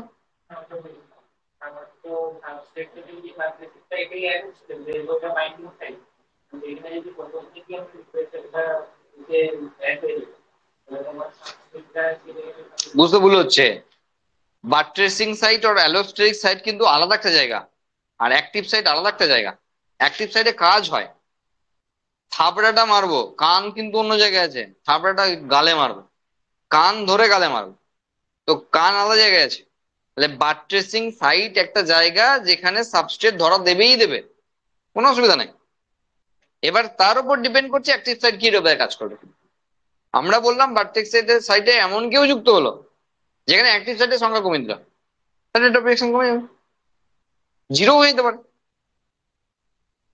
আবার যদি ইনডিউসার হয় তাহলে হয়তো বাট্রেসিং সাইটে এমন কেউ যুক্ত হয়েছে, কিছু করে নাই, সে কনফিগারেশন চেঞ্জ করেছে, অ্যাক্টিভ সাইট গুলো হয়তো ছিল থ্যাপড়ার মতো, ও করে দিয়েছে এরকম, কারণ সাবস্ট্রেটের ওই রকম জায়গাগুলো যুক্ত হয়, তার থ্যাপড়া জায়গাগুলো চেঞ্জ করে এরকম করে দিয়েছে, তাই ভালো যুক্ত হচ্ছে। বোঝা গেল? আচ্ছা দেখো, সাপোজ এখানে 10, 20, 30, 40, 50, 60 এইভাবে আমরা ভেলোসিটি অফ এনজাইমেটিক রিঅ্যাকশন, আর তার সঙ্গে আমরা সাবস্ট্রেট অ্যাড করছি, দিয়ে দেখা গেল যে কোন একটা রিয়াকশনের ক্ষেত্রে আমরা এই জায়গা থেকে শুরু করব না, কারণ এনজাইম তো মাঝ পথে ঢোকে, বা জিরো থেকে তো নয়, তাহলে এই জায়গাতে শুরু করলাম না, এরকম করে নিয়ে গিয়ে আমরা এরকম একটা জায়গায় গিয়ে দেখালাম যে রিয়াকশন চলছে। তো এখানে দেখো যেটা ম্যাক্সিমাম লেভেল, হ্যাঁ, সে যদি আমরা 60-এ নিয়ে যাই ধরো, তাহলে আমরা 60-এ নিয়ে গিয়ে ম্যাক্সিমাম লেভেলকে ধরলাম। এখানে ধরো সাবস্ট্রেটকে অ্যাড করেছি 10, 20, 30, 40, 50, 60, 70, জানি না কতদূর যাবে, ধরো 70, 80, দেখা যাক কতদূর আছে। আর যে জায়গা থেকে ও ম্যাক্সিমাম ভেলোসিটিতে পৌঁছেছে, তাহলে সেটা হলো তার ভিম্যাক্স। সাপোজ আমরা দেখানোর জন্য এটাকে 70 করে না, তাহলে এটা হলো ভিম্যাক্স। বা ম্যাক্সিমাম ভেলোসিটি। তাহলে এই এনজাইমেটিক রিয়াকশন এর 1 নম্বর এনজাইমেটিক বা এ এনজাইমেটিক রিয়াকশনের ক্ষেত্রে সৌত হলো তার ভিম্যাক্স, যেখানে গিয়ে বিক্রিয়ার গতিবেগ হাইস্ট লেভেলে পৌঁছেছে। তাহলে এখানে 30 হলো হাফ ভিম্যাক্স। দেখো 30 করার জন্য ও এই জায়গাতে এসে পৌঁছেছে, মানে 10, 20, 30, সাপোজ 35, 40, 35 এসে হাফ ভিম্যাক্স। এইবার না না না না, ধরো এটা 80, আমি জানি এসে বলাবে, ধরো এটা 80 দিয়ে এটা 35, তাহলে এখানে 35-এ হাফ ভিম্যাক্সে পৌঁছেছে। হলো, এবার হাফ হাফ করলাম না, তাহলে কোনো সমস্যা থাকলো না। এইবার ধরো আরেকটা এনজাইম, যে ধরো এই জায়গাতে গিয়ে আলটিমেট ভিম্যাক্স তার এখানে, তাহলে তারও কিন্তু ভিম্যাক্স 80-তে, মানে যেটা বি এনজাইম, সেও কিন্তু ভিম্যাক্স পৌঁছাচ্ছে সেই 80-তেই, কিন্তু তার হাফ ভিম্যাক্স দেখো, হাফ ভিম্যাক্স চলে এসছে ধরো 15-তে। তাহলে এখানে 35 কোথায় 15। এবার কেন এসব করা হয়? ধরো আমরা আগেও একবার বলেছি মনে হয় এটা, ধরো কোনো একটা ধরো কোনো একটা হাঁড়িতে ভাত হচ্ছে, তো একটা চাল তুলে টিপে দেখলি বোঝা যাবে গোটা হাঁড়ির কি খবর, তাই তো? তা তোমার মধ্যে কি অবস্থা আছে একদিন বাজালে বোঝা যাবে যে তোমার অবস্থা ঠিক কোন পজিশনে আছে, তুমি কেমন স্টুডেন্ট, সেটা একদিন বাজালেই বোঝা যাবে। তো সেই রকম আর কি, ধরো একটা এনজাইমেটিক রিয়াকশন করানো হবে। এবার যদি ভাবি যে গোটা রিয়াকশনটাই করে দেখবো যে শেষ পর্যন্ত কি হলো, ভালো করে ম্যাচ করে কিনা, মানে সাবস্ট্রেটের সঙ্গে এনজাইম বেস ম্যাচিং ম্যাচিং হয় কিনা, ভালো রিয়াকশন করে কিনা, মুশকিলের কাজ হয়ে যাবে। এই যে প্রসেসিং ইন্ডাস্ট্রি আছে, ফুড প্রসেসিং হতে পারে, সেটা মেডিসিন ইন্ডাস্ট্রি হতে পারে, সেটা যে কোনো প্রসেসিং ইন্ডাস্ট্রি যত আছে, সেই সব জায়গার হাফ ভিম্যাক্স ভীষণ গুরুত্বপূর্ণ বিষয়। আমরা বলি মাইকেলিস মেনটেন ধ্রুবক, তাই না? M for Michaelis or Menten, দুজনাই এম দিয়ে, equal to half V max. তুমি বলবে স্যার ভি ম্যাক্স নিয়ে মাথামাতি না করে হাফ ভি ম্যাক্স এত মাথামাতি কেন? উত্তর হলো এটা, ধরো এক গাড়ি ফ্যাট নিয়ে এসছে, আমি বলেছিলাম সাবান তৈরির সময়, এক গাড়ি কোন একটা প্রাণীর ফ্যাট নিয়ে চলে এসছে একটা কোম্পানি, দিয়ে সাবান কোম্পানিকে দিতে এসছে, ডেলিভারি করতে এসছে। এবার সাবান কোম্পানি যদি বলে এই গোটা ফ্যাটের আমি রিয়াকশন করাবো, যে কেমন সাবান হচ্ছে দেখবো, দিয়ে আমরা ফ্যাটের মূল্য দেবো, মানে আপনি যে ফ্যাট এনেছেন তার মূল্য দেবো, এমন হয় নাকি? তাহলে আমাকে অল্প কিছু নিয়ে আগে রিয়াকশন করে দেখতে হবে যে এই ফ্যাট কি কোয়ালিটি ফ্যাট, তার জন্য হাফ ভি ম্যাক্স। কারণ রিয়াকশনটা শেষ অব্দি দেখতে গেলে আমাকে এতক্ষণ পর্যন্ত ওয়েট করতে হবে। এতক্ষণ মানে যা তা, মানে তুমি ভেবো না এক গাড়ি ফ্যাটের রিয়াকশন করাবে এরকম টাইম জুড়ে, মুশকিল হয়ে যাবে। কিন্তু আমি যদি হাফ ভি ম্যাক্স নিয়ে কাজ চালাই, তাহলে সেই রেট অফ রিয়াকশন কিন্তু খুব অল্প সময়ের মধ্যে জানা যাবে যে কে হাফ ভি ম্যাক্সে পৌঁছে গেল। আসছি, এবার ব্যাপার দেখো, ধরো আমরা একটু আগে তো ফিডব্যাক ইনহিবিশনের কথা বললাম, এবার ধরো ফুড ইন্ডাস্ট্রি বা যে এই সমস্ত ইন্ডাস্ট্রি গুলোতে ম্যাক্সিমাম ক্ষেত্রে দেখা যায় যে রিয়াকশনটা চলবে, দীর্ঘদিন চলবে। তাহলে সেক্ষেত্রে প্রোডাক্টের একটা ঝামেলা থেকে যাচ্ছে, যারা ফিডব্যাক ইনহিবিট করবে, মানে ফিডব্যাক ইনহিবিশনের কাজ করবে, তাহলে সেই জায়গায় আমি যদি ভিম্যাক্স কোনোদিনই পৌঁছাবে না। আমি তো সাবস্ট্রেট অথবা এনজাইমকে আস্তে আস্তে অ্যাড করছি যাতে ও ফুল ফেজে কখনোই না যায়, কারণ সেখানে ফিডব্যাক ইনহিবিশন হয়ে যাবে, গোটা রিয়াকশনটা সমস্যায় পড়ে যেতে পারে। আমি যদি ভিম্যাক্সে পৌঁছে যাই তাহলে কি হবে, প্রোডাক্ট গিয়ে ঝামেলা করে দেবে, তাহলে সেই এনজাইম গুলোকে দেখা যাবে অল্প এনজাইমে অনেক কাজ করতে পারতাম, দেখা যাবে তখন দেখবে সেই এনজাইম গুলো সব 12 বেজে গেল। কথাটা মানে বুঝতে পারছো? তাহলে এই ইন্ডাস্ট্রি গুলোতে কখনোই সাবস্ট্রেটকে সেই লেভেলে অ্যাড করা হবে না, বা এনজাইমকে সেই লেভেলে অ্যাড করা হবে না যা ভিম্যাক্সে পৌঁছে যাবে। তাহলে কোন একটা সাবস্ট্রেট কোন একটা এনজাইমের সঙ্গে তার অ্যাফিনিটি কত, সেটা বোঝার জন্য বেস্ট ওয়ে হচ্ছে হাফ ভিম্যাক্স, মানে মাইকেলিস মেনটেন ধ্রুবক। আর সেই জন্য এনারা দুজন খুব পপুলার, এই গোটা এনজাইমেটিক রিয়াকশনকে বোঝানোর জন্য। বোঝা গেল? যে কোনো ইন্ডাস্ট্রি, সেটা অ্যালকোহল প্রোডাকশন হোক, সেটা মানে যে কোনো ইন্ডাস্ট্রি হোক, তাদের কিন্তু রিয়াকশন চালাতে থাকে, কন্টিনিউ চালাতে থাকে। প্রোডাক্ট একদিকে বের করে নেয় আর একদিকে চলতে থাকে। তাহলে তারা কখনোই চায় না যে রিয়াকশনটা শেষ হয়ে যাক। তারা চায় যে রিয়াকশনের গতিবেগটা একটা লেভেলে থাকুক সব সময়। আর তার জন্য হাফ ভিম্যাক্স জানা খুব জরুরি, কারণ এটা কনস্ট্যান্ট, এটা ধ্রুবক। আর সেই জন্য ম্যাক্সিমাম ভেলোসিটির হাফে যেটা পৌঁছাচ্ছে সেটা কনস্ট্যান্ট। তাহলে আমি 5 রকমের ফ্যাট নিয়ে দেখছি তুলনা করে যে কোন ফ্যাটটা ভালো, তো অল্পতেই তো বলে দেবে আমি ভালো, তো তাকে নিয়ে কাজ চালাবে। 5 গাড়ি ফ্যাট নিয়ে এসছে 5টা কোম্পানি, একটা একটা মাত্র একটা মাত্র ভ্যানের ফ্যাটকে নেওয়া হবে। এবার 5টা ভ্যানের ফ্যাট নেবে না কোম্পানি, তাহলে এই 5টা ভ্যানের মধ্যে আমি যদি চেক করি, রেট অফ রিয়াকশন বলে দেবে যে কাকে নিয়ে ভালো কাজ হবে, তো তাকেই নেবে কোম্পানি, বা বেশি দাম তাকে দেবে। বাকি যাদের কেএম ভ্যালু যত কম হবে তাকে তত বেশি দাম দেবে, কেএম ভ্যালু যার যত বেশি হবে তাকে তত কম দাম দেবে। কেএম ভ্যালু বেশি মানে কি, মানে হাফে পৌঁছাতে বেশি সময় লাগে। আমার তো চাই না ওটা, আমার চাই কম সময়ে তাড়াতাড়ি হাফ ভিম্যাক্সে পৌঁছে যায়। তার মানে কেএম ভ্যালু জানাটা অত্যন্ত প্রয়োজনীয় যে কোনো এই ধরনের কেমিক্যাল রিয়াকশন যেখানে চলে সেই জায়গাগুলো। ওকে,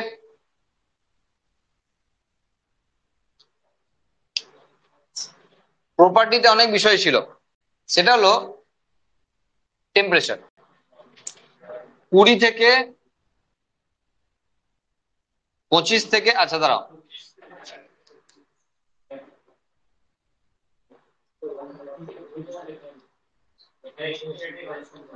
একদম পয়েন্ট ধরে ধরে বলে দিচ্ছি। প্রথমে ধরো পিএইচ লেভেল, তাহলে প্রত্যেকটা এনজাইমের জন্য পিএইচ লেভেল কনস্ট্যান্ট, মানে সেই রেঞ্জের মধ্যে পিএইচ ভালো, সেই রেঞ্জের পিএইচে ভালো কাজ করে। যেমন ধরো পেপসিন 0.9 টু 1.5 ভালো কাজ করে। প্রোটিন ডাইজেস্টিং এনজাইম ঠিক পরের স্টেপে স্মল ইন্টেস্টাইনে গিয়ে সেই ধরনেরই একটা প্রোটিন ডাইজেস্টিং এনজাইম ট্রিপসিন, সে 8.3 থেকে 8.6 ভালো কাজ করে। দেখ কি অবস্থা।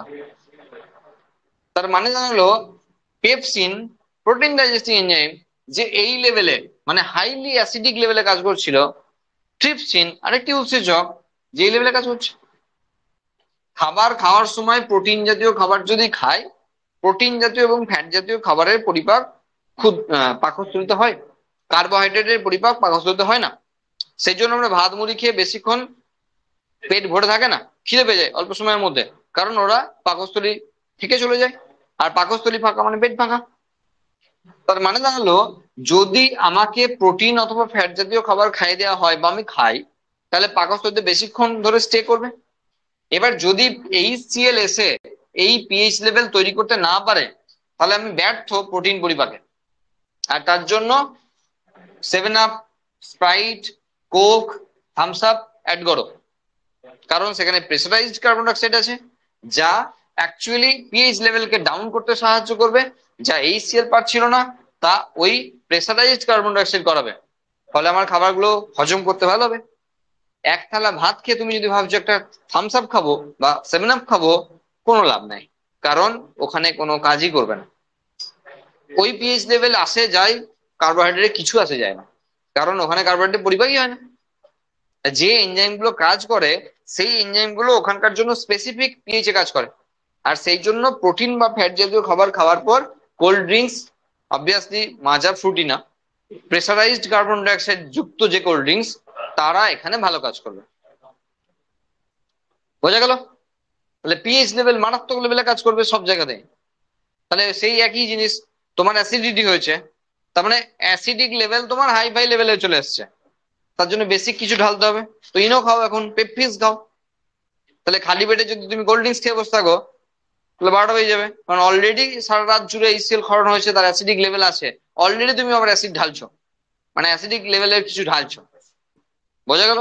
তো সকালবেলা উঠে পেপসি 7 আপ খাওয়াটা খুব একটা বুদ্ধিমানের কাজ হবে না। বোঝা গেল কি বললাম? এবার তুমি ধরো খাবার আগেই বললে যে আমি খেতে যাব, এবার ইনোটাকে মেরে দিই, মানে ভোজ বাড়ি যাওয়ার আগে ইনোটা মেরে দিয়ে চলে গেলে, বেকার। বা ভোজ বাড়ি থেকে এসি ইনোটা মেরে গেলে, কি দরকার ছিল? আরে ও তো কাজ করতে বাধা দেবে এবার, কারণ পিএইচ লেভেল চেঞ্জ হয়ে যাবে। তাহলে খেলেই হবে না, কোনটা কখন খাবো ওটা নিয়ে বলতে গেলে 0.5 ঘন্টা লাগবে।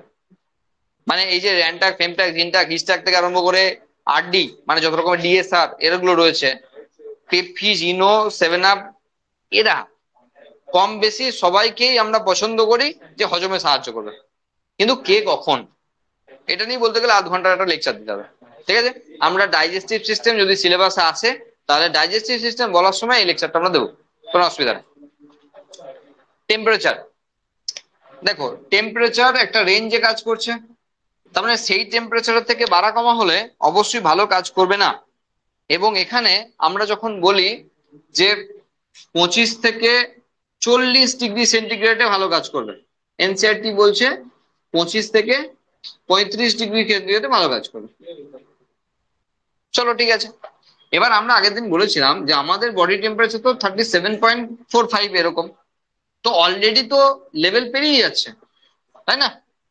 তো এটা হলো অপটিমাম টেম্পারেচার না, এটা হলো রেঞ্জ যেখানে সমস্ত এনজাইম কাজ করে। এটা হোক বা এটা, যা ইচ্ছা ধরো না, কোনো অসুবিধা নাই। কিন্তু একটা স্পেসিফিক এনজাইমেটিক রিয়াকশন একটা টেম্পারেচারের উপর ডিপেন্ড করবে, আর সেখানে বুঝতে হবে Q10 বলে একটি বিষয়। প্রতি 10 ডিগ্রি উষ্ণতা বৃদ্ধির সঙ্গে সঙ্গে এনজাইমের রিয়াকশন রেট ডাবল হয়ে যায়, এটাকে Q10 বলা হয়। বিশেষ দ্রষ্টব্য একটি নির্দিষ্ট টেম্পারেচার পর্যন্ত। না তো তুমি এখন উল্টোপাল্টা করে দেবে, 5 মিনিট লাগবে, একটু ভালো শোনো। বলছি আমরা 25 থেকে 40 বললাম, দিয়ে আমরা বললাম Q10। Q10 মানে প্রতি 10 ডিগ্রি সেন্টিগ্রেড উষ্ণতা বৃদ্ধির সঙ্গে সঙ্গে টেম্পারেচারের রেট অফ রিয়াকশন ডাবল হয়ে যায়। তাহলে আমি বললাম স্যার কি বলছেন, তার মানে এটা জানালো যে আমি ডাবল মানে 10 ডিগ্রি করে বাড়িয়ে যাবো আর rate of reaction double double হবে, তাই কি হয়? এই জন্য তো বললাম নোটেড বিলো, বিশেষ দ্রষ্টব্য দেওয়া আছে, বিলো নয় উপরেই দেওয়া আছে ওই রেঞ্জের মধ্যে। তার মানে দাঁড়ালো 15 ডিগ্রি সেন্টিগ্রেডে যা কাজ করতো, যদি 10 ডিগ্রি সেন্টিগ্রেড বাড়ানো হয়, 25 করা হয়, তাহলে রেট অফ রিয়াকশন ডাবল হবে। যদি 25 থেকে 35 করা হয়, রেট অফ রিয়াকশন ডাবল হবে, আগেরটার ডাবল হবে, মানে 4 গুণ হয়ে যাবে, প্রথমটার 4 গুণ হয়ে যাবে। আর না, আর না, আর না, এখানে বলা আছে আর নয়, আর যাওয়ার দরকার নাই। Q10 এর ভ্যালু কিন্তু আনলিমিটেড টাইম ধরে চলবে না।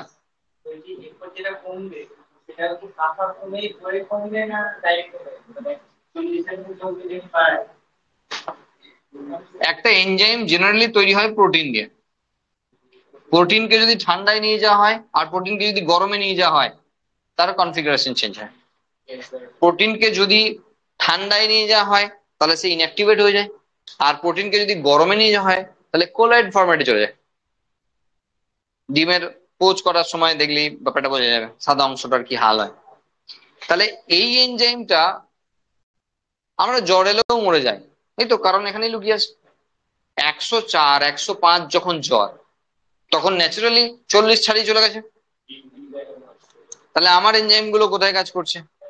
তাহলে জ্বর এলে অস্বস্তি বোধ হচ্ছে, ভালো কিছু বোধ হচ্ছে না, ইভেন পরিপাকেও ব্যাপক সমস্যা চলে এসছে।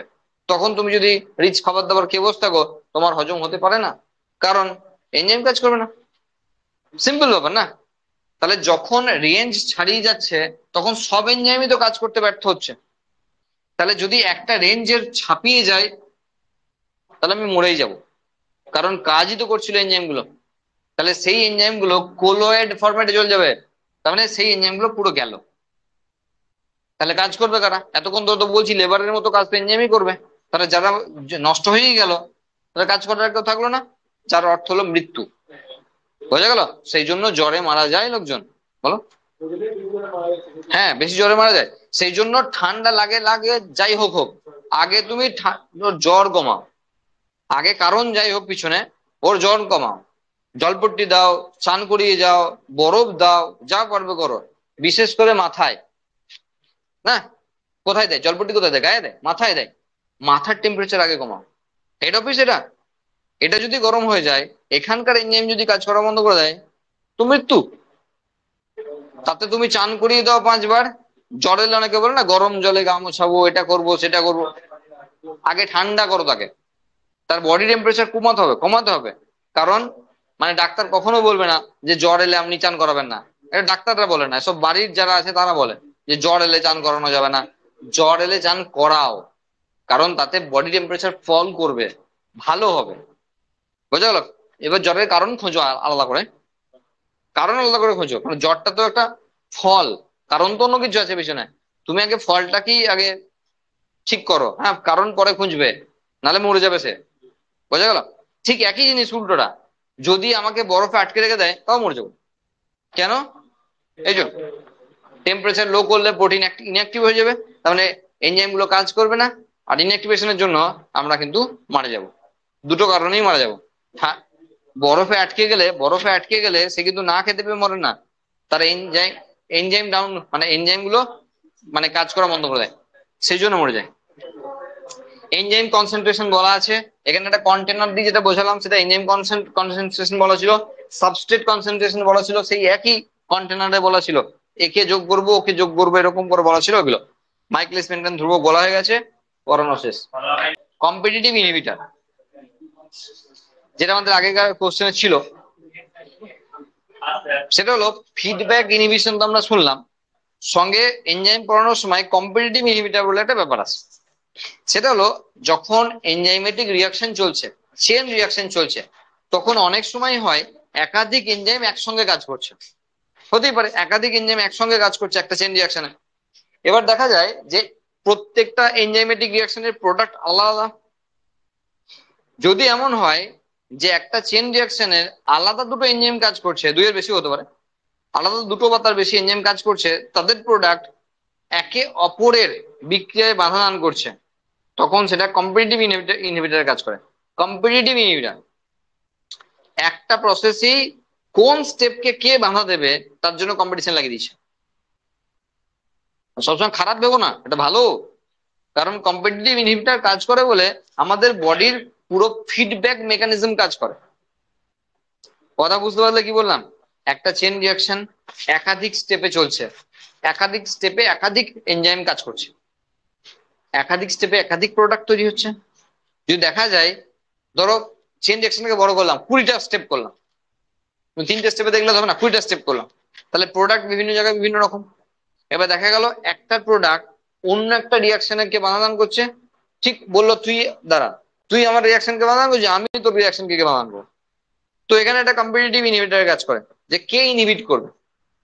তো এখানে যে কোনো একটা জায়গাতে যে কোনো একটা স্টেপে চেন রিয়াকশনটা বন্ধ হবে। তো বডি যেমন করে প্রয়োজন বোধ করে যে এই স্টেপে আটকে দিলে আমার এই প্রোডাক্টটা লাগবে, বডি সেইভাবে কম্পিটিটিভ ইনহিবিটরের কাজ করে। কারণ চেন রিয়াকশনের অনেক জায়গাতে অনেক কিছু তৈরি হয়, বডি কোন জায়গাটা চাইছে সেই জায়গা অনুযায়ী এখানে ইনহিবিট করে। বোঝা গেল কি বললাম?